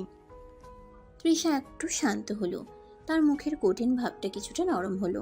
অরণ্যের মায়ের আন্তরিক কথাগুলো তার মনে স্বস্তি এনে দিল। তবে অরণ্যের উচিত ছিল বিষয়টি তাকে আগে জানানো। এমন একটা ভাবনা তার মনে উকি দিচ্ছিল। অরণ্যের মা তৃষাকে সাথে নিয়ে যখন খাবার টেবিলে এলেন, ততক্ষণে বাড়ির অন্যান্য সদস্যরাও এসে জুটেছে। অরণ্যের বাবা হাসি মুখে তৃষাকে স্বাগত জানালেন, কিন্তু খাবার টেবিলের পরিবেশেও অরণ্যের কাজিন মেয়েদের দুষ্টুমি কমল না। কি রে অরণ্য, বউয়ের পাশে একদম সেটে বসে আছিস যে? একটু আমাদের দিকেও তাকা। তোরা খা তো আগে, পরে কথা বলিস। আর তৃষা আমার পাশে বসলে তোদের কি অসুবিধা? অসুবিধে নেই মানে? আমাদের হবু দুলাভাইকে একটু আদর আপ্যায়ন করতে ইচ্ছে করে না বুঝি? ভাবি, একটু খেয়াল রাখবেন তো আমাদের ভাইয়ের দিকে। নিশ্চয়ই রাখবো, তবে ওনার খেয়াল নেওয়ার জন্য তো ওনার মা বোনেরাই যথেষ্ট। তৃষার এই হালকা শ্লেষ মেশানো উত্তরে মেয়েরা কিছুটা থতমত খেল। অরণ্য মুচকি হাসল। পরিস্থিতি কিছুটা হালকা করার জন্য অরণ্যের বাবা কথা বললেন, তোরা থাম দেখি, নতুন বউয়ের সাথে কি রকম ঠাট্টা করছিস? তৃষা মা, তুমি কিছু মনে করো না ওদের কথায়। ওরা আসলে একটু বেশি ডান পিটে। হ্যাঁ মা, তুমি একদম গায়ে মেখো না। ওরা আসলে মন থেকে কিছু বলে না। খাবার পরিবেশন শুরু হলো। নানা ধরনের মুখরোচক খাবার দেখে তৃষার মন কিছুটা ভালো হলো, কিন্তু মেয়েরা সুযোগ পেলেই অরণ্যের সাথে ইয়ার্কি ফাজলামি করছিল। কখনো তার হাত ধরে টানাটানি করছিল, কখনো তার কানে ফিসফিস করে কিছু বলছিল। তৃষা চেষ্টা করছিল স্বাভাবিক থাকার, কিন্তু ভেতরে ভেতরে তার অস্বস্তি বাড়ছিল। অরণ্য, মনে আছে সেইবার তোকে আর আমাকে পুকুরে ধাক্কা মেরে ফেলে দিয়েছিল? ভাবি, আপনার বর কিন্তু ছোটবেলায় খুব দুষ্টু ছিল। ও তাই বুঝি? আরে ওসব ছোটবেলার কথা ছাড় তো। খাবার টেবিলে হাসি রোল উঠলেও তিশার মনে কোথাও একটা খটকা লাগছিল। বিবাহিত হওয়া সত্ত্বেও মেয়েগুলোর অরণ্যের সাথে এত মাখো মাখো সম্পর্কটা তার কাছে স্বাভাবিক মনে হচ্ছিল না। যদিও অরণ্যের মা তাকে শান্ত করার চেষ্টা করেছিলেন, তৃষার মনে সন্দেহের বীজ যেন কোথাও একটা রয়েই গেল। এই পরিবেশে তার প্রথম দিনের অভিজ্ঞতা মোটেই আশা অনুরূপ হলো না। খাবার টেবিলে হাসি ঠাট্টার মধ্যেই হঠাৎ একটি অপ্রত্যাশিত ঘটনা ঘটল, যা মুহূর্তের জন্য সবকিছু স্তব্ধ করে দিল। অরণ্যের এক কাজিন, যে সবসময় একটু বেশি নাটকীয়তা পছন্দ করে, হঠাৎ করেই চেয়ার থেকে উঠে দাঁড়ালো। আমি তো এখনো নতুন, কিছুই আনিনি। ঠিক সেই মুহূর্তে অরণ্যের আরেক কাজিন, যে সবসময় একটু বেশি খেতে ভালোবাসে, তাড়াহুড়ো করে ফ্রিজের দিকে ছুটল। আরে এখানে তো দেখছি দারুণ ব্যাপার। মেয়েটি ফ্রিজ খুলে এক বাটি বরফ দেওয়া মিষ্টি দই বের করলো। এই যে এসে গেছে আমাদের মিষ্টি মুখ। ভাবি, আনেনি তো কি হয়েছে, ফ্রিজ তো আর খালি নেই। সবাই হেসে উঠল, কিন্তু হাস্যকর ঘটনাটা এখানেই শেষ হলো না। দইয়ের বাটি হাতে উল্লাসে ফেটে পড়া মেয়েটি যখন টেবিলের দিকে ফিরছিল, তার পা কার্পেটে আটকে গেল। মুহূর্তের মধ্যেই মেয়েটি হুমড়ি খেয়ে পড়ল, আর তার হাতে বরফ দেওয়া মিষ্টি দই গিয়ে পড়ল সরাসরি অরণ্যের মুখের উপর। অরণ্য হতভম্বের মতো বসে রইল, তার সারা মুখ সাদা দইয়ে মাখামাখি। তৃষা প্রথমে অবাক হয়ে তাকিয়ে রইল, তারপর আর হাসি থামাতে পারল না। অট্ট হাসিতে ফেটে পড়ল সে। অরণ্যের বাকি কাজিনরাও হাসতে হাসতে লুটোপুটি খাচ্ছিল। দইয়ের বাটি ফেলে দেওয়া মেয়েটি কাচুমাচু হয়ে অরণ্যের দিকে তাকিয়ে বলল, সরি রে ভাই, আসলে পাটা স্লিপ করে গেল। আর বলিস না, আমার তো মনে হচ্ছে এটাই ছিল আজকের স্পেশাল মিষ্টিমুখ। সেই অপ্রত্যাশিত দইয়ের আক্রমণ খাবার টেবিলের চাপা অস্বস্তি দূর করে এক নির্মল হাসির বন্যা বয়ে দিল। তৃষার রাগও যেন সেই হাসির তোড়ে ভেসে গেল। শ্বশুরবাড়ির প্রথম দিনে এমন হাস্যকর অভিজ্ঞতা হয়তো সে কোনোদিন ভুলতে পারবে না। এমনকি রাগে অরণ্য সেই হাসির জোয়ারে গা ভাসিয়ে দিল। সন্ধ্যার পরে বাড়ির পরিবেশ আরও হালকা হয়ে এলো। দিনের বেলার চাপা অস্বস্তি আর ভুল বোঝাবুঝির মেঘ যেন অনেকটাই কেটে গেছে সেই অপ্রত্যাশিত দইয়ের ঘটনার পর। সবাই ড্রয়িং রুমে একসাথে বসে গল্প করছিল, হাসাহাসি করছিল, কিন্তু অরণ্যের কাজিনদের দুষ্টুমি তখনও পুরোপুরি থামেনি। কি রে অরণ্য, ভাবিকে একটা গান শোনা তো, তোমার গলা তো দারুণ। ধুর, আমি আবার কবে ভালো গাইলাম? তোরাই বরং শোনা। ও যা গায় সেটাই শুনবো। অরণ্য প্রথমে কিছুটা ইতস্তত করলেও কাজিনদের জোড়াজোড়িতে শেষ পর্যন্ত একটা পুরনো রোমান্টিক গান গিয়ে শোনালো। তার ভাঙা ভাঙা গলায়ও গানটা বেশ মিষ্টি লাগছিল। তৃষা মুগ্ধ হয়ে তার দিকে তাকিয়ে রইল। গান শেষ হওয়ার পর মেয়েরা আবার শুরু করলো তাদের দুষ্টুমি। ভাবি, এবার আপনি একটা গান শোনান। আমাদের দুলাভাইয়ের তো গানের গলা শুনলেন, এবার আপনার পালা। আমি একদম ভালো গাই না, তোমরা বরং আরো গান করো। খেলা শুরু হলো। একে একে সবাই নিজেদের জীবনের মজার বা অদ্ভুত ঘটনা বলতে শুরু করলো, আর বাকিরা অনুমান করার চেষ্টা করলো সেটা সত্যি নাকি মিথ্যা। যখন অরণ্যের পালা এলো, তার এক কাজিন এমন একটা প্রশ্ন করলো যাতে তৃষা কিছুটা অপ্রস্তুত হয়ে গেল। অরণ্য, সত্যি করে বলতো, ছোটবেলায় তোর আর কোনো মেয়ের সাথে মানে বিশেষ কোনো বন্ধুত্ব ছিল? অরণ্য প্রথমে একটু থতমত খেলো, কিন্তু সামলে নিয়ে হেসে বলল, আরে ধুর, ছোটবেলার বন্ধুদের কি আর ওই চোখে দেখা যায় নাকি? সবাই তো ছিল খেলার সাথী। তৃষা অরণ্যের উত্তর শুনে মনে মনে একটু শান্তি পেল, তবে তার চোখ অরণ্যের মুখের দিকে তীক্ষ্ণভাবে নজর রাখছিল। এরপর খেলা চলতে থাকলো, কখনো মজার ভুল উত্তর, কখনো অপ্রত্যাশিত সত্যি। সব মিলিয়ে সন্ধ্যার আড্ডা বেশ জমে উঠল। অরণ্যের কাজিনরা তৃষাকে তাদের সাথে মিশিয়ে নেওয়ার আপ্রাণ চেষ্টা করছিল, আর তৃষাও ধীরে ধীরে তাদের সাথে সহজ হয়ে আসছিল। সেই দিনের শুরুতে যে চাপা অস্বস্তি ছিল, সন্ধ্যার রঙ্গলীলায় তা অনেকটাই হালকা হয়ে গেল। রাগী স্বামীর বাড়ির লোকজনের এই আন্তরিকতা তৃষার মন ছুঁয়ে গেল। ক্যাম্প ফায়ারের চারপাশের আনন্দ তখন মধ্যরাত ছুঁই ছুঁই। আগুনের লেলিহান শিখা আকাশের দিকে নৃত্য করছে, আর তার আলোয় সবার মুখের হাসি আরও স্পষ্ট হয়ে উঠেছে। স্পিকারে ভেসে আসা গানের তালে তালে কেউ হাততালি দিচ্ছে, কেউ বা গুনগুন করছে। অরণ্যের মহিলা কাজিনদের উৎসাহের রাতের নীরবতা ভেঙে এক উৎসব মুখর পরিবেশ তৈরি হয়েছে। অরণ্য যে দিনের বেলা কিছুটা আর রাশভারী থাকে, এই রাতে যেন অন্য মানুষ। তার মহিলা কাজিনদের সাথে সেও হাসছে, ঠাট্টা করছে, এমনকি তাদের সাথে গলা মিলিয়ে গানও গাইছে। তৃষা অবাক হয়ে দেখছে তার এই অনুরূপ। রাগী স্বামীর ভেতরের সহজ মিশুক মানুষটাকে আবিষ্কার করে তার ভালো লাগছে।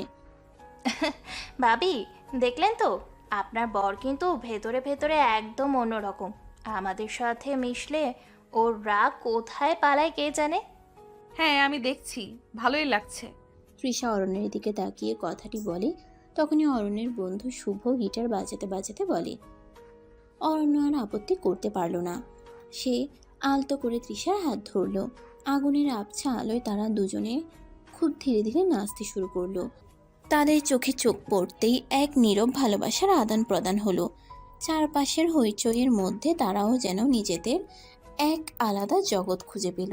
তাদের নাচ দেখে অরণ্যের মা এগিয়ে এসে তৃষার মাথায় হাত বুলিয়ে বললেন, দেখলি তো মা, আমার ছেলেটা আসলে খারাপ না, একটু মুখচোরা আর গম্ভীর। এই যা, তোকে পেয়ে ওর মনটাও নরম হবে দেখিস। আমারও তাই মনে হয় আন্টি। তৃষা অরণ্যের মায়ের হাত ধরে কথাটি বলে। কিছুক্ষণ পর নাচ থামলে আবার গল্প শুরু হলো। এবার অরণ্যের বাবাও তাদের সাথে যোগ দিলেন। তিনি তার যৌবনের নানা মজার ঘটনা শোনাচ্ছিলেন, যা শুনে সবাই হেসে লুটোপুটি খাচ্ছিল। তৃষার মনে হচ্ছিল এই পরিবারটা সত্যিই ভালোবাসায় পরিপূর্ণ। অরণ্যের বাবা তৃষাকে বললেন, মা, তুমি আমাদের অরণ্যটার একটু খেয়াল রেখো। ও বাইরে থেকে যতই রাগ দেখাক না কেন, ভেতরে কিন্তু খুব নরম মন। আমি নিশ্চয়ই খেয়াল রাখবো বাবা। রাত আরও গভীর হলো। ঠান্ডার প্রকোপ বাড়লে সবাই আগুনের আরও কাছ ঘেঁষে বসলো। কারো হাতে ছিল গরম চায়ের পেয়ালা, কারো হাতে হালকা স্ন্যাক্স। ক্লান্তির চাপ পড়লেও কারো মনে যেন ক্লান্তি নেই। ভাবি, আপনার আর অরণ্য ভাইয়ের দেখা কোথায় হয়েছিল বলুন তো? আমাদের খুব জানতে ইচ্ছে করে। আমাদের প্রথম দেখাটা একটু অন্যরকম ছিল। আসলে ও আমাকে প্রথমে একদম পছন্দ করতো না। কে বলেছে পছন্দ করতাম না? আমি তো প্রথম দেখাতেই মানে সেরকম কিছু না। অরণ্যের কথা শুনে সবাই হেসে উঠল। তৃষাও হাসতে হাসতে অরণ্যের হাতে চিমটি কাটলো। তাদের এই খুনসুটি রাতের আনন্দ আরও বাড়িয়ে দিল। ক্যাম্প ফায়ারের আগুন ধীরে ধীরে নিভে গেল, কিন্তু তাদের মনের উষ্ণতা তখনও অক্ষুণ্ণ ছিল। রাতের আকাশের তারারা যেন তাদের এই আনন্দ যজ্ঞের নীরব সাক্ষী। ক্লান্তি আর ভালোবাসার এক মিষ্টি আবেশে সবার চোখ ঘুমে ঢুলে আসছিল। অরণ্যের বাবা ঘোষণা করলেন, রাত অনেক হয়েছে, এবার সবার ঘুমাতে যাওয়া উচিত। ধীরে ধীরে সবাই যে যার ঘরের দিকে রওনা হলো। অরণ্য আর তৃষা পাশাপাশি হাঁটছিল। নীরবতা ভেঙে তৃষা আলতো করে অরণ্যের হাত ধরল। অরণ্য তৃষার হাত ধরে। তৃষা বলে, আজকের দিনটা খুব সুন্দর ছিল। তোমার সাথে থাকলে সব দিনই সুন্দর। রাতের অন্ধকারে শ্বশুরবাড়ির প্রথম দিনের সমস্ত ভুল বোঝাবুঝি আর অস্বস্তি কাটিয়ে অরণ্য আর তৃষা যেন আরও এক ধাপ কাছে এলো। তাদের অসম বয়সী প্রেমের পথে এই রাতটি এক নতুন আলোর দিশা দেখালো। রাতের উৎসব শেষে যখন সবাই যে যার ঘরে ঘুমোতে যাচ্ছিল, তৃষা ধীর পায়ে গেস্ট রুমের দিকে এগোচ্ছিল। তার মনে সারাদিনের আনন্দ আর ক্লান্তির মিশ্র অনুভূতি। দরজার কাছে পৌঁছাতেই পেছন থেকে কেউ তার হাত ধরলো। ঘুরে তাকিয়ে তৃষা দেখলো অরণ্য দাঁড়িয়ে আছে, তার চোখে এক রহস্যময়ী হাসি। শুভরাত্রি বলার একটা অন্যরকম নিয়ম আছে জানো তো? কথা শেষ না করেই অরণ্য তৃষাকে কাছে টেনে নিল, আলতো করে জড়িয়ে ধরল। তৃষার হৃদস্পন্দন দ্রুত হয়ে এলো। তার মনে হলো এতক্ষণে চাপা উত্তেজনা যেন এবার মুক্তি পেতে চাইছে। অরণ্য ধীরে ধীরে তার মুখের দিকে ঠোঁট এগিয়ে আনলো। তৃষা চোখ বন্ধ করে অপেক্ষা করলো সেই স্পর্শের জন্য। ঠিক সেই মুহূর্তে অরণ্যের অন্য হাত এগিয়ে এলো আর তৃষার মুখে মিষ্টি পুড়ে দিল। তৃষার ভ্রু কুঁচকে গেল। তার সমস্ত রোমান্টিক মুহূর্ত যেন এক নিমিষেই কর্পূর হয়ে উড়ে গেল। সে ভেবেছিল অরণ্য তাকে চুম্বন করবে আর তার বদলে পেল মিষ্টি। এটা কি আমার সাথে ইয়ার্কি মারছো? আরে বাবা, শুভরাত্রি তো মিষ্টি মুখ করিয়ে বলা উচিত, তাই না? তৃষার রাগ ক্রমশ বাড়ছিল। অরণ্যর এই ছেলে মানুষের রসিকতা তার একদম ভালো লাগে না। সে রাগে ফুঁসছিল, কিন্তু অরণ্য তখনও হাসছে। হঠাৎ করেই তৃষা এক পা এগিয়ে এলো এবং অরণ্যের ঠোঁট নিজের ঠোঁটের মধ্যে টেনে নিল। অরণ্য হতভম্ব হয়ে গেল। তার চোখ বিস্ময়ে বড় বড় হয়ে গেল। সে যেন এমন আকস্মিক আক্রমণের জন্য একেবারেই প্রস্তুত ছিল না। কিছুক্ষণ পর তৃষা অরণ্যকে ছেড়ে দিয়ে খিলখিল করে হাসতে লাগলো। অরণ্য তখন স্তম্ভিত হয়ে দাঁড়িয়ে। তার মুখের হাসি উধাও। কেমন লাগলো আমার মিষ্টি মুখ? এবার যাও, গিয়ে ঘুমাও। শুভরাত্রি। তৃষা আর দাঁড়ালো না, দরজা খুলে গেস্ট রুমে ঢুকে গেল। অরণ্য তখনও মুখ গোমরা করে দাঁড়িয়ে রইল। তার রাতের ঘুম যে আজ কতটা শান্তির হবে তা বলা মুশকিল। পিচ্ছি বউয়ের এই অপ্রত্যাশিত পাল্টা আক্রমণে রাগী স্বামীর মুখ শুকিয়ে গিয়েছিল। পরের দিন সকালে অরণ্যের ঘুম ভাঙতে একটু দেরি হলো। গত রাতের মিষ্টি বিভ্রাট আর তৃষার অপ্রত্যাশিত চুম্বন তার মনের মধ্যে এক অদ্ভুত আলোড়ন সৃষ্টি করে দিয়েছিল। বিছানা ছেড়ে উঠে সে তৃষাকে খুঁজতে বের হলো। সারা বাড়িতে ঘুরেও যখন তার দেখা পেল না, তখন তার মনে একটা চাপা অস্থিরতা অনুভব হলো। অবশেষে সে তার মায়ের কাছে গিয়ে জিজ্ঞেস করলো, মা, তৃষা কোথায়? ওকে তো কোথাও দেখতে পাচ্ছি না। ও তো সকালেই চলে গেছে বাবা। চলে গেছে কোথায়? কাউকে কিছু বলে যায়নি? হ্যাঁ রে, ওর বাবা ফোন করেছিলেন, কিছু দরকার ছিল, তাই সকালেই বেরিয়ে গেল। যাওয়ার সময় আমাকে বলে গিয়েছিল তুই ঘুমোচ্ছিলি, তাই তোকে ডাকিনি। অরণ্যের মনটা খারাপ হয়ে গেল। কাল রাতে এত কাছে থেকেও আজ সকালে সে একা। একটা শূন্যতা অনুভব করলো সে। ঠিক তখনই ঘরে ঢোকার মুখে তার কাজিনদের হাসি শোনা গেল। কী রে অরণ্য, ভাবি কোথায়? সকাল সকাল ভেগে পড়লো নাকি? একা গেল কেন? তোমার সাথে নিয়ে যেতে পারলো না নাকি রাতে থাপ্পড়ের ভয়ে তুই আর মুখ দেখাতে পারছিস না? মেয়েদের দুষ্ট কথায় অরণ্যের মুখটা আরো কালো হয়ে গেল। গত রাতের ঘটনা তাদের কাছেও পৌঁছে গেছে বুঝতে পারলো সে। তোরা থামবি? যা এখান থেকে। ওহো, বউ চলে যেতে না যেতেই আবারও সেই পুরনো রাগী মেজাজ। ভাবিকে ধরে রাখতে পারলি না তো এটা তোমারই দোষ। মেয়েদের হাসি আরো বাড়লো। অরণ্য আর সেখানে দাঁড়ালো না। একটা চাপা রাগ আর শূন্যতা নিয়ে সে ঘর থেকে বেরিয়ে গেল। তৃষার হঠাৎ চলে যাওয়াটা তার ভালো লাগেনি। কেন গেল, কি দরকার ছিল, কিছুই সে জানতে পারলো না। তার মনে একটাই প্রশ্ন ঘুরপাক খাচ্ছিল, পিচ্ছি বউটা কি সত্যিই তাকে ছেড়ে চলে গেল? দেখতে দেখতে বিয়ের দিন ঘনিয়ে এলো। আজ গায়ে হলুদের অনুষ্ঠান। তৃষার বাড়ি সেজে উঠেছে হলুদ আর কমলা রঙের গাঁদা ফুলে। আত্মীয় স্বজন আর বান্ধবীদের কলরবে মুখরিত চারপাশ। তৃষাকে হলুদ রঙের সুন্দর একটি শাড়িতে সাজানো হয়েছে। তার চোখে মুখে আনন্দের আভা, তবে কিছুটা লজ্জাও চোখে পড়ছে। অন্যদিকে অরণ্যের বাড়িতেও উৎসবের আমেজ। হলুদ পাঞ্জাবি পরে সে প্রস্তুত। তার মনে মিশ্র অনুভূতি। একদিকে নতুন জীবনের হাতছানি, অন্যদিকে সে পিচ্চি মেয়ের সাথে সংসার করার ভাবনা। তৃষার বাড়িতে গায়ে হলুদের মূল অনুষ্ঠান শুরু হলো। বান্ধবীরা তাকে ঘিরে গান গাইছে, হলুদ মাখাচ্ছে। তৃষা হাসছে, লজ্জায় রাঙা হচ্ছে। তার মায়ের চোখে জল, আদরের মেয়েকে নতুন জীবনের পথে এগিয়ে দেওয়ার আবেগ। অরণ্য তার কয়েকজন বন্ধুর সাথে তৃষাদের বাড়িতে এলো। গেটের বাইরে সানাইয়ের সুর বাজছে। ভেতরে ঢোকার পর অরণ্যের চোখ তৃষাকে খুঁজছিল। হলুদ রঙের শাড়িতে তৃষাকে যেন অন্যরকম দেখাচ্ছে। তাদের চোখাচোখি হলো। তৃষার ঠোঁটের কোণে হালকা হাসি, অরণ্যের চোখে মুগ্ধতা। দিনের বেলার সেই রাগী ভাবটা আজ যেন অনেকটাই উধাও। অরণ্যকে বসানো হলো। তৃষার বান্ধবীরা এগিয়ে এসে তাকে হলুদ মাখাতে শুরু করলো। প্রথমে কিছুটা অপ্রস্তুত হলেও পরে সেও হাসি মুখে সবটা গ্রহণ করলো। হঠাৎ তৃষার এক বান্ধবী অরণ্যের কানে ফিসফিস করে কিছু বলল। অরণ্য শুনে হাসতে লাগলো। তৃষা কৌতূহলী হয়ে তাদের দিকে তাকালো। কি বলছিল ও তোমাকে? এত হাসছিলে যে? ও বলছিল তোমার নাকি আমার রাগী মুখটা একদম পছন্দ না। বিয়ের পর যেন আমি একদম রাগ না করি।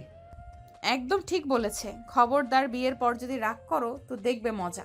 তাদের খুনসুটিতে আশেপাশের সবাই হেসে উঠল। গায়ে হলুদের রঙে মিশে গেল ভালোবাসার রং। অরণ্যের মনে ধীরে ধীরে সেই পিচ্ছি মেয়ের জন্য এক গভীর টান অনুভব হচ্ছিল। এরপর অরণ্যের বাড়ির মহিলারা এলো তৃষাকে হলুদ মাখাতে।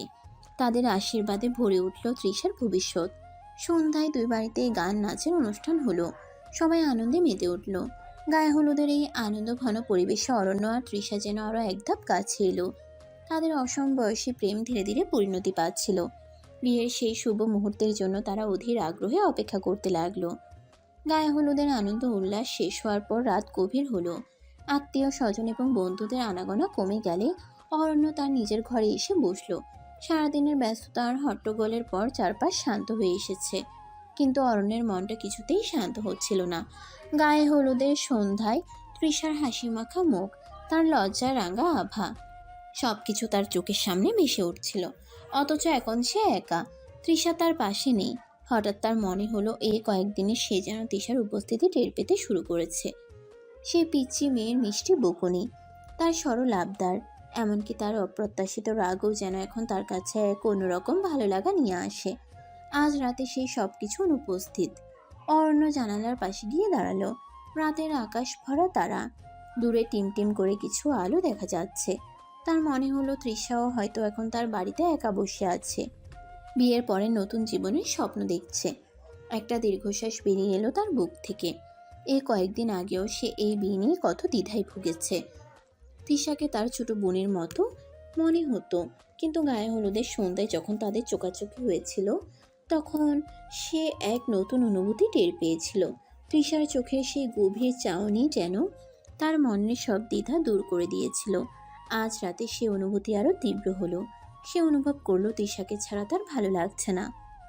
সে পিচ্ছে মেয়েটা কখন যেন তার মনের অনেকটা জায়গা দখল করে নিয়েছে, তা সে নিজেও টের পায়নি। অরণ্য বিছানায় এসে শুয়ে পড়ল, কিন্তু ঘুম যেন তার চোখের পাতা থেকে বহু দূরে। তার কেবলই মনে পড়ছিল তৃষার কথা, তার মিষ্টি হাসি, তার দুষ্টুমি, তার ভালোবাসার প্রকাশ। সবকিছু যেন তার মনের তারে এক বিষণ্ণ সুর বাজিয়ে যাচ্ছিল। রাগী স্বামীর মনে আজ এক অদ্ভুত শূন্যতা। যে মেয়েকে সে এতদিন ছোট মনে করেছে, আজ তাকে এক মুহূর্তের জন্য চোখের আড়াল করতে ইচ্ছে করছে না। বিয়ের আগের এই রাতে অরণ্য সত্যি সত্যি তৃষাকে মিস করছে। তার মনে একটাই কামনা, কখন সেই শুভ লগ্ন আসবে যখন তারা দুজনে এক হবে। আজ সেই বিশেষ দিন। অরণ্যের ঘুম ভাঙল এক মিশ্র অনুভূতি নিয়ে, উত্তেজনা আর এক চাপা অস্থিরতা। গতকাল রাতের সেই শূন্যতা আজ পূর্ণ হবে তৃষার আগমনে। সারা বাড়িতে উৎসবের ব্যস্ততা, আত্মীয় স্বজন আর বন্ধুদের আনাগোনায় গমগম করছে চারপাশ। উঠোনে প্যান্ডেল, ঝলমলে আলো, সব যেন এক নতুন শুরুর ইঙ্গিত দিচ্ছে। হলুদ পাঞ্জাবির উপর হালকা কাজ করা শেরওয়ানি পরে অরণ্য তৈরি হচ্ছে। তার মা পাশে বসে কপালে হাত বুলিয়ে দিচ্ছেন। আজ আমার রাগী ছেলেটার নতুন জীবন শুরু। সাবধানে থেকো বাবা, আর মনে রেখো তৃষা এখনো অনেক ছোট, ওকে আগলে রেখো সব সময়। তুমি ভেবো না মা, আমি সব খেয়াল রাখবো। বন্ধু আর কাজিনরা এসে অরণ্যকে ঘিরে ধরল। হাসি ঠাট্টা আর উৎসাহে পরিবেশটা আরো প্রাণবন্ত হয়ে উঠল। একটু তো লাগছেই, তবে উত্তেজনাটা তার চেয়ে বেশি। ভাবিকে দেখার জন্য আর তর্স হয়েছে না? কেমন লাগছে দেখতে? অপেক্ষা করো, এত তারা কিসের? বিয়ের লগ্ন এগিয়ে আসছে। অরণ্যের বুকের ধুকপুকানি ক্রমশ বাড়ছে। সে আয়নার সামনে দাঁড়িয়ে নিজের দিকে তাকালো। সেই রাগী গম্ভীর ছেলেটা আজ নতুন এক পরিচয়ে পরিচিত হতে চলেছে। একজন স্বামী। বরযাত্রীর জন্য গাড়ি তৈরি। অরণ্য গাড়িতে উঠল। তার চারপাশের কোলাহল ভেদ করে তার মনে কেবলই ভেসে আসছে তৃষার মুখ, সে পিচ্ছি মেয়ের সরলতা, তার ভালোবাসা।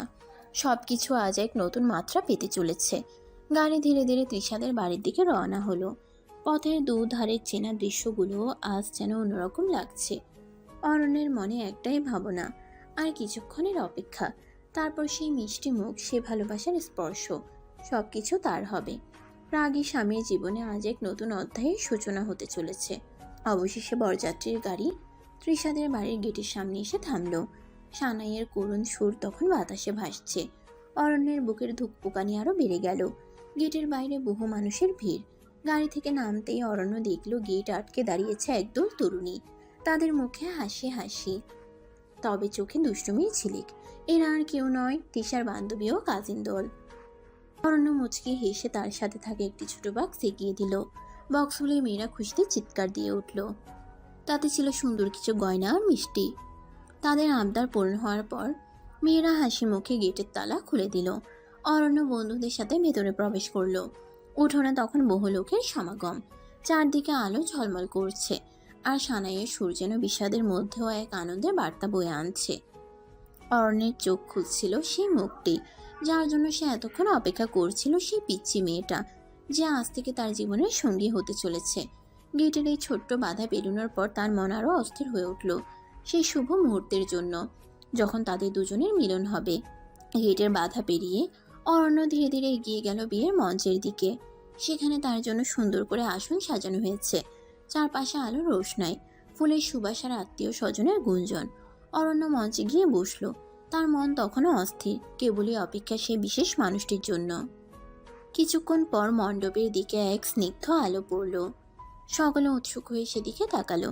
ধীরে ধীরে কয়েকজন মহিলা তৃষাকে ধরে মঞ্চের দিকে এগিয়ে আসছে। লাল বেনারসিতে ঢাকা, সোনার গয়নায় ঝলমল করা তৃষাকে যেন এক স্বপ্নপুরী লাগছিল। তার মুখ ঘোমটার আড়ালে ঢাকা, তবে তার পায়ের আলতা রাঙা স্পর্শ অনুভব করতে পারছিল অরণ্য। তৃষাকে এনে অরণ্যর পাশে বসানো হলো। তাদের দুজনের মধ্যে তখনও কিছু দূরত্ব বজায় ছিল। চারপাশের ক্যামেরার ফ্ল্যাশ জ্বলে উঠছিল। আত্মীয় স্বজন আর বন্ধুদের হাসি মাখা মুখ তাদের দিকে তাকিয়ে হঠাৎ তৃষা আলতো করে ঘুমটা সরিয়ে অরণ্যের দিকে তাকালো। তার চোখে এক গভীর ভালোবাসা আর মুগ্ধতা। অরণ্য সেই চাহনিতে হারিয়ে গেল। ধীরে খুব নরম স্বরে তৃষা অরণ্যকে কিছু কথা বলল, যা শুধু তাদের দুজনের কানেই পৌঁছালো। অবশেষে আমাদের স্বপ্ন সত্যি হলো। এতদিন শুধু স্বপ্নে তোমাকে পাশে পাওয়ার অপেক্ষা করেছি। আজ তুমি সত্যিই আমার পাশে।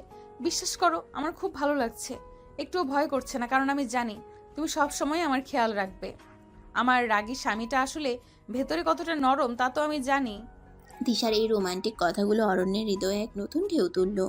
সে পিচ্চি মেয়ের মুখে এত গভীর আর আবেগপূর্ণ কথা শুনে সে লজ্জায় লাল হয়ে গেল। তার মুখ দিয়ে কোনো কথা বের হচ্ছিল না, কেবল অপলক দৃষ্টিতে সেই তৃষার দিকে তাকিয়ে রইল। তাদের এই নীরব কথোপকথন চারপাশের আনন্দমুখর পরিবেশেও এক অন্যরকম মাধুর্য সৃষ্টি করল। আত্মীয় স্বজনরা তাদের দিকে তাকিয়ে মুচকি হাসছিল। অরণ্যের বন্ধুরা শীষবাদ দিচ্ছিল। অরণ্যের এক বন্ধু এগিয়ে এসে অরণ্যের কানে ফিসফিস করে বলল, আমারও খুব ভালো লাগছে তৃষা। অরণ্যের এই ছোট্ট কথাতেই তৃষার মুখে এক উজ্জ্বল হাসি ফুটে উঠল। তাদের মঞ্চের এই প্রথম নীরব কথোপকথন যেন তাদের ভালোবাসার এক নতুন অধ্যায় শুরু করলো। মঞ্চে অরণ্য আর তৃষা পাশাপাশি বসতেই অরণ্যের কাজিনদের দুষ্টুমি আবার শুরু হলো। দিনের বেলায় দইয়ের ঘটনার পর তারা কিছুটা শান্ত থাকলেও বিয়ের আসর এসে যেন তাদের বাঁধ ভাঙল।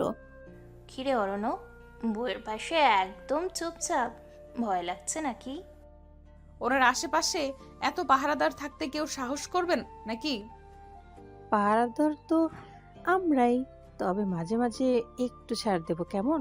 দুজনে একটু একা সময় তো কাটাতে হবে নাকি? তোরা থামবি একটু, এটা বিয়ের আসর, একটু ভদ্রতা দেখা। ভদ্রতা?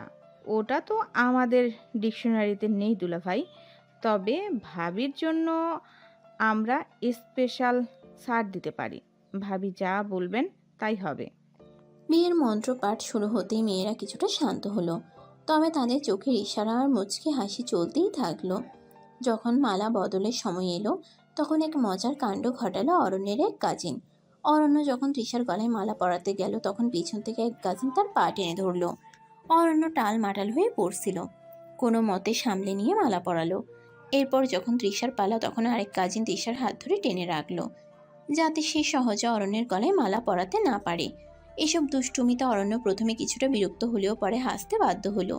তৃষাও তাদের ছেলে মানুষই দেখে হেসে কুটি কুটি। অরণ্যের মা মেয়েদের উদ্দেশ্যে বললেন, তোরা থামবি নাকি? এটা কি হচ্ছে? আরে মাসি, একটু মজা করছি আর কি। বিয়ে তো একবারই হয়, তাই না? আশীর্বাদের সময়ও মেয়েরা নানা রকম ফিসফিসানি আর হাসি ঠাট্টা করছিল।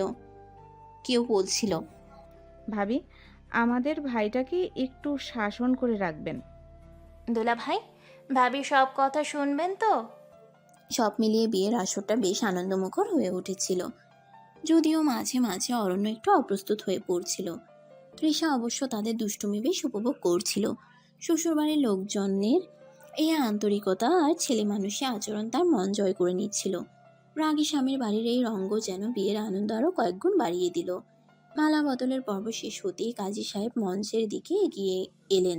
তার হাতে বিয়ের রেজিস্টার আর প্রয়োজনীয় কাগজপত্র। চারপাশে পিনপতন নীরবতা বিরাজ করছিল, কেবল কাজী সাহেবের গম্ভীর কণ্ঠস্বর ভেসে আসছিল। কাজী সাহেব প্রথমে অরণ্যের কাছে বিয়ের সম্মতি জানতে চাইলেন। বলুন জনাব অরণ্য, আপনি কি স্বেচ্ছায় সজ্ঞানে কোনো প্রকার চাপ ছাড়াই এই বিবাহে সম্মতি দিচ্ছেন? হ্যাঁ, আমি সম্মতি দিচ্ছি। এরপর কাজী সাহেব তৃষার দিকে তাকালেন। ঘুমটার আড়াল থেকে ভেসে এলো এক মিষ্টি কণ্ঠস্বর। বলুন কুমারী তৃষ্ণা, আপনি কি স্বেচ্ছায় সজ্ঞানে কোনো প্রকার চাপ ছাড়াই এই বিবাহে সম্মতি দিচ্ছেন? হ্যাঁ, আমি সম্মতি দিচ্ছি। কাজী সাহেব তখন বিয়ের রেজিস্টারে তাদের দুজনের স্বাক্ষর নিলেন। চারপাশে আত্মীয় স্বজনরা গভীর আগ্রহ নিয়ে তাকিয়েছিল সেই শুভ মুহূর্তটার দিকে। স্বাক্ষর পর্ব শেষ হওয়ার পর কাজী সাহেব তাদের স্বামী স্ত্রী হিসেবে ঘোষণা করলেন। আজ থেকে আপনারা দুজন বিবাহ বন্ধনে আবদ্ধ হলেন। আপনাদের দাম্পত্য জীবন সুখ ও শান্তিতে ভরে উঠুক। কাজী সাহেবের ঘোষণা শেষ হতেই চারদিকে আনন্দের বন্যা বয়ে গেল। হাততালির শব্দে মুখরিত হয়ে উঠল মণ্ডপ। আত্মীয় স্বজনরা এগিয়ে এসে নবদম্পতিকে শুভেচ্ছা জানাতে শুরু করলো। অরণ্য আলতো করে তৃষার দিকে তাকালো। তার চোখে কৃতজ্ঞতা আর ভালোবাসার গভীর চাহনি। তৃষাও ঘুমটার আড়াল থেকে অরণ্যের দিকে তাকিয়ে মৃদু হাসলো। তাদের অসম বয়সী প্রেম আজ এক নতুন পরিণতি পেল। রাগী স্বামীর জীবনে এলো এক নতুন সম্পর্কের বাঁধন, যা হয়তো তাদের দুজনের জীবনকেই নতুন রঙে রাঙিয়ে দেবে। কাজী সাহেবের আনুষ্ঠানিকতা শেষ হওয়ার পর অরণ্য অনুভব করলো তাদের দুজনের মাঝে একটি অদৃশ্য কিন্তু দৃঢ় বন্ধন তৈরি হয়েছে। সেই পিচ্ছি মেয়েটি আজ সত্যিই তার জীবন সঙ্গিনী। তাদের পথ চলা নতুন অধ্যায় শুরু হলো ভালোবাসার অঙ্গীকারে। কাজী সাহেবের আনুষ্ঠানিকতা শেষ হতেই চারিদিকে যখন খুশির রোল, ঠিক তখনই ঘটল এক অপ্রত্যাশিত হাস্যকর ঘটনা। অরণ্যের এক বন্ধু, যে কিনা একটু বেশি আবেগপ্রবণ এবং সবসময় সবকিছুতে বাড়াবাড়ি রকমের উৎসাহ দেখায়, হঠাৎ মঞ্চের দিকে ছুটে এলো। বন্ধুটি এতটাই উৎসাহিত ছিল যে সে নিজেই নাচতে শুরু করে দিল। অদ্ভুত সব অঙ্গভঙ্গি করতে লাগলো। তার নাচ দেখে প্রথমে সবাই একটু থতমত খেলেও কিছুক্ষণ পর হাসতে শুরু করলো। অরণ্য আর তৃষা মঞ্চে বসে একে অপরের দিকে তাকিয়ে মুচকে হাসছিল। অরণ্যের কাজিন মেয়েরা তো হাসতে হাসতে মাটিতে গড়াগড়ি দেওয়ার জোগাড়। হঠাৎ সেই উৎসাহী বন্ধু শুভ নাচতে নাচতে মঞ্চের খুব কাছে চলে এলো এবং অরণ্যের হাত ধরে টেনে তোলার চেষ্টা করলো। আরে বাবা, ছাড় তো আমাকে, আমি ওসব পারি না। আর এটা কোনো নাচের সময় নাকি? ও না পারলে জোর করে লাভ নেই, বরং তুমি তোমার নাচ চালিয়ে যাও, আমরা দেখছি। তৃষার কথা শুনে বন্ধুটি আরো উৎসাহিত হয়ে আরো অদ্ভুত সব নাচের স্টেপ দেখাতে শুরু করলো। তার উৎসাহ দেখে অরণ্যের অন্য বন্ধুরাও এসে তার সাথে যোগ দিল। মুহূর্তের মধ্যে বিয়ের মঞ্চের সামনে এক অদ্ভুত নাচের আসর জমে উঠল। তাদের কাণ্ড দেখে অরণ্য আর তৃষা দুজনেই হেসে কুটি কুটি। সিরিয়াস বিয়ের পরিবেশে এই অপ্রত্যাশিত নাচের অনুষ্ঠান যেন এক নতুন মাত্রা যোগ করলো। এমনকি গম্ভীর কাজী সাহেবও ঠোঁটের কোণে হালকা হাসি লুকাতে পারছিলেন না। অরণ্য ফিসফিস করে তৃষাকে বলল, এরা যা শুরু করেছে, মনে হচ্ছে আজ রাতে আর বাড়ি ফেরা হবে না। তাতে কি, বিয়ে তো একবারই হয়, একটু আনন্দ তো করাই যায়, তাই না? কিন্তু আমার তো আরো কয়েকটা বিয়ে করার ইচ্ছে আছে। তাই নাকি? বিয়েটা শেষ হোক, তোমাকে বোঝাচ্ছি, ওয়েট। সে হাসির রেশ ধরে বিয়ের বাকি আনুষ্ঠানিকতাও আনন্দ আর মজার মধ্য দিয়ে সম্পন্ন হলো। বিয়ের সকল আনুষ্ঠানিকতা শেষ, এবার বিদায়ের পালা। তৃষার এতক্ষণের হাসি মাখা মুখ হঠাৎ বিষণ্ণ হয়ে উঠল। বাবার হাত ধরে দাঁড়িয়ে তার চোখ ছলছল করছে। মায়ের আঁচল শক্ত করে ধরে ফুপিয়ে ফুপিয়ে কাঁদছে সে। এতদিনের চেনা আঙ্গিনা, ফেলে আসা স্মৃতি সব যেন আজ তাকে ব্যথিত করছে। অরণ্য এগিয়ে এসে তৃষার পাশে দাঁড়ালো। তার চোখেও এক ধরনের বিষাদের ছায়া। এই মুহূর্তে তৃষার মনের অবস্থা সে কিছুটা হলেও অনুভব করতে পারছে। তৃষার বাবা এগিয়ে এসে অরণ্যের হাত ধরলেন। বাবা অরণ্য, আজ থেকে আমার মেয়ে তোমার। ওকে নিজের মেয়ের মতো দেখবে।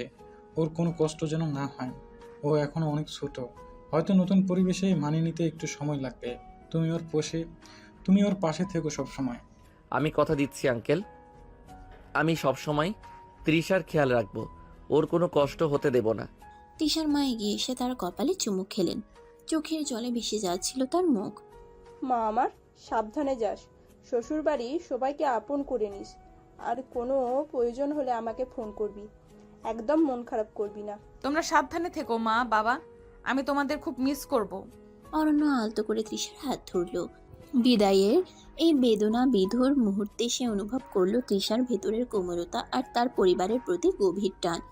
ধীরে ধীরে তৃষা অরণ্যের হাত ধরে গাড়ির দিকে এগিয়ে গেল। তার চোখ তখনও অশ্রু সজল। গাড়িতে উঠে জানালার পাশে বসলো সে। পেছন ফিরে তাকিয়ে দেখলো তার বাবা মা অশ্রুসিক্ত চোখে তাকিয়ে আছেন। কান্নার বেগ আরো বেড়ে গেল তার। গাড়ি চলতে শুরু করলো। তৃষা তখনও কাঁদছে। অরণ্য তার পাশে এসে বসলো, আলতো করে তার কাঁধে হাত রাখলো। এই তৃষা, কাঁদছো কেন? দেখো, আমি তো তোমার পাশেই আছি, আর তোমার বাবা মা তো এখানেই আছেন। যখন ইচ্ছে তুমি তাদের কাছে যেতে পারবে। মন খারাপ করো না লক্ষ্মীটি।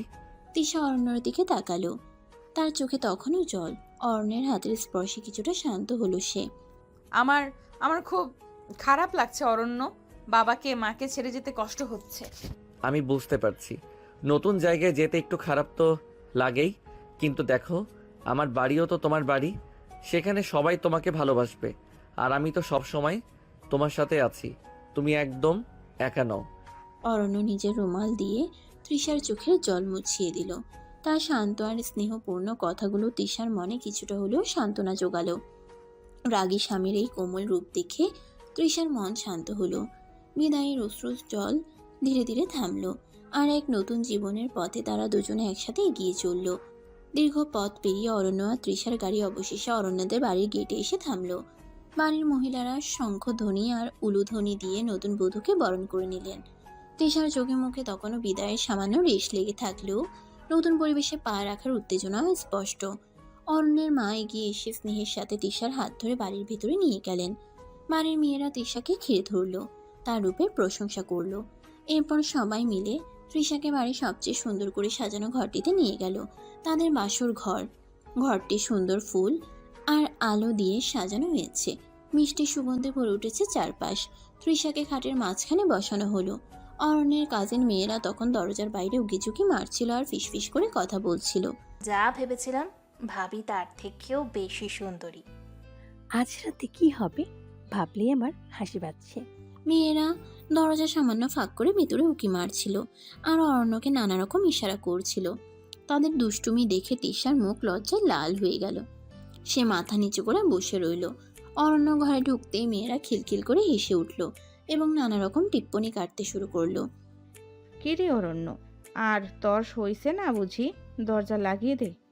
হ্যাঁ হ্যাঁ, আর দেরি করিস না, ভাবিকে এবার একটু নিজের করে নে। তোরা যা এখান থেকে, এটা কোনো বলার কথা? মেয়েদের কথায় তৃষা আরও লজ্জা পেল। সে ঘুমটার আড়াল থেকে অরণ্যের দিকে তাকালো। অরণ্য তাদের কথায় কান না দিয়ে তৃষার দিকে এগিয়ে এলো।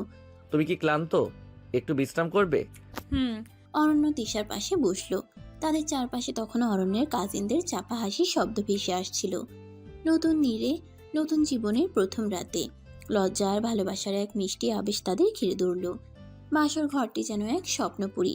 লাল গোলাপ আর সাদা লিলি ফুলের সুগন্ধে ভরে উঠেছে চারপাশ। হালকা সোনালি আলোয় ঘরটি মায়াবী এক রূপ নিয়েছে। খাটের উপরের চাদরটি মখমলের, আর চারদিকে ছড়িয়ে রয়েছে অজস্র রেশমের বালিশ। অরণ্য ধীরে ধীরে তৃষার পাশে বসলো। সেই পিচ্চি বউটি আজ তার জীবনের অবিচ্ছেদ্য অংশ। তার হৃদয়ে এক অদ্ভুত অনুভূতি, একদিকে আনন্দ, অন্যদিকে কিছুটা সংকোচ। তৃষা তখনও ঘুমটার আড়ালে ঢাকা, তার মুখ লজ্জায় রাঙা। অরণ্য আলতো করে তার ঘুমটা তুলে ধরল। তাদের চোখাচোখি হলো। সেই মুহূর্তে সময় যেন থমকে দাঁড়ালো। অরণ্য দেখল তৃষার চোখে স্বপ্ন আর ভালোবাসার এক গভীর সমুদ্র। তুমি কি ক্লান্ত? একটু, তবে এখন সব ঠিক লাগছে। অরণ্য তৃষার হাত ধরল। তাদের হাতের স্পর্শে যেন এক নতুন গল্পের শুরু হলো। আমি জানি আমাদের পরিস্থিতিটা একটু অন্যরকম ছিল, কিন্তু বিশ্বাস করো আমি সবসময় তোমার পাশে থাকব। তোমাকে সুখী করার জন্য আমি সবকিছু করতে রাজি।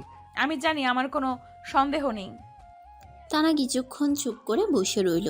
রাতের নিস্তব্ধতা তাদের দুজনের হৃদয়ের কথা বলছিল। তারপর অরণ্য ধীরে ধীরে তৃষার গলার ভারী গয়না খুলে দিল। তৃষা অপলক দৃষ্টিতে তার দিকে তাকিয়ে রইল। অরণ্য তৃষার কপালে আলতো করে চুমু খেলো। সেই স্পর্শে তৃষার সারা শরীর যেন কেঁপে উঠল। অরণ্য তৃষার শাড়ি একটানে খুলে ফেলে, তারপর তাকে খাটে ফেলে তার উপরে উঠে তার ঠোঁটজোড়া দখল করে ফেলে। তৃষা তার সিনিয়র স্বামীর আদর অনুভব করছিল। ঠিক তখনই অরণ্য নিচের দিকে যায়। যখনই অরণ্য ঢোকায়, তৃষা আওয়াজ করবে, কিন্তু অরণ্য তাকে সেই সুযোগ না দিয়ে তার ঠোঁটের উপর ঠোঁট বসিয়ে দেয়। তৃষা বিছানার চাদর মুষ্টি করে ধরে। অরণ্য, অরণ্য একটু আস্তে, আমি ব্যথা পাচ্ছি। আর একটু সহ্য করো তৃষা, সব ঠিক হয়ে যাবে। তৃষা অরণ্যকে বাহুডোরে চেপে ধরে। তাদের প্রথম রাত, তাদের নতুন জীবনের শুরু। রাগে স্বামীর মনে জমে থাকা সমস্ত দ্বিধা যেন আজ ভালোবাসার কাছে আত্মসমর্পণ করলো। আর সেই পিচ্চি বউটি স্বপ্ন ভরা চোখে তার স্বামীর বাহুডোরে নিজেকে সম্পূর্ণ সমর্পণ করলো। বাসরাতের নীরবতা যেন তাদের ভালোবাসার এক নতুন কবিতা লিখে দিল। ভোরের প্রথম আলো যখন বাসর ঘরের জানালার পর্দা ভেদ করে এসে তৃষার মুখের উপর পড়ল, তার শান্ত ঘুমন্ত মুখটা আরো মায়াবী লাগছিল। অরণ্য অপলক দৃষ্টিতে তার দিকে তাকিয়ে রইল। রাতের নীরবতা ভেঙে পাখির কিচিরমিচির ডাক ভেসে আসছে। আর দূরের মসজিদের আজানের সুর এক স্নিগ্ধ পরিবেশ তৈরি করেছে। ধীরে ধীরে তৃষার চোখে পাতা মিলল। অরণ্যের মুখের দিকে তাকিয়ে তার ঠোঁটের কোণে এক মিষ্টি আলস্য মাখা হাসি ফুটালো। শুভ সকাল। এতক্ষণ ধরে কি আমায় দেখছিলে? অরণ্য তৃষার ঠোঁটে আলতো করে একটা কিস করে। এটা কি হলো? শুভ সকাল আমার পিচ্চি বউ। তৃষা অরণ্যের বুকে মাথা রেখে ঘষে বলে, তোমার পাশে থাকলে তো ভয়ও লাগে না, আর ঘুমও খুব মিষ্টি হয়। সবকিছু এত সুন্দর ছিল। ধন্যবাদ তো আমাকে দিতে হয়, তুমি আমার জীবনে না এলে হয়তো এই অনুভূতিগুলো অধরাই থেকে যেত। সেই রাগী গম্ভীর আমিটা কোথায় হারিয়ে যেত কে জানে। তুমি একদম রাগী নাও, একটু চুপচাপ আর সিরিয়াস হয়তো, কিন্তু তোমার ভেতরে অনেক ভালোবাসা আছে। আমি সেটা প্রথম দিন থেকেই বুঝতে পেরেছিলাম। সত্যি? আমার তো মনে হতো তুমি ভয় পেতে। একটু ভয় তো লাগতো, তবে তার চেয়ে বেশি ভালো লাগতো তোমাকে। ওই রাগের আড়ালে লুকিয়ে থাকা মানুষটাকে দেখার কৌশল ছিল সব সময়। আর এখন তো তুমি আমার সব সময় আমার পাশে থাকবে, তাই না? সব সময়, শেষ নিঃশ্বাস পর্যন্ত তুমি আমার জীবন তৃষা। কিছুক্ষণ তারা দুজনে নীরব ভালোবাসায় ডুবে রইল। বাইরের আলো ক্রমশ বাড়ছে। দিনের উজ্জ্বলতা তাদের নতুন সম্পর্কের মতোই ঝলমলে। হঠাৎ তৃষা আলতো করে অরণ্যের হাত ধরে বলল, চলো নিচে যাই, সবাই অপেক্ষা করছে হয়তো। আর আমার তো নতুন বউয়ের মিষ্টি মুখ দেখানোরও পালা। হ্যাঁ চলো, তবে তার আগে। অরণ্য ঝুঁকে এসে তৃষার ঠোঁটে এক গভীর ভালোবাসার স্পর্শ দিল। তাদের প্রথম সকালের এই মিষ্টি চুম্বন যেন তাদের নতুন জীবনের জয়গান। হাত ধরে তারা বাসর ঘর থেকে বের হলো। নিচে আত্মীয় স্বজনরা হাসি মুখে তাদের জন্য অপেক্ষা করছিল। নতুন দিনের শুরুতে নতুন জীবনের পথে তাদের একসাথে পথ চলা শুরু হলো। সেই রাগী স্বামীটির চোখে আজ আর রাগ নেই, কেবল তার পিচ্চি বউয়ের জন্য অফুরন্ত ভালোবাসা। আর সেই পিচ্চি বউটি তার ভালোবাসার বাঁধনে রাগী স্বামীকে আপন করে নিয়েছে। তাদের অসম বয়সী প্রেম অবশেষে খুঁজে পেল তার সমাপ্তি, এক নতুন ভোরের আলোয়, ভালোবাসার উষ্ণতায়। এবং এভাবেই অরণ্য আর তৃষার অসম বয়সী প্রেমের গল্প পরিণতি পেল এক সুন্দর ভালোবাসাময় দাম্পত্য জীবনে।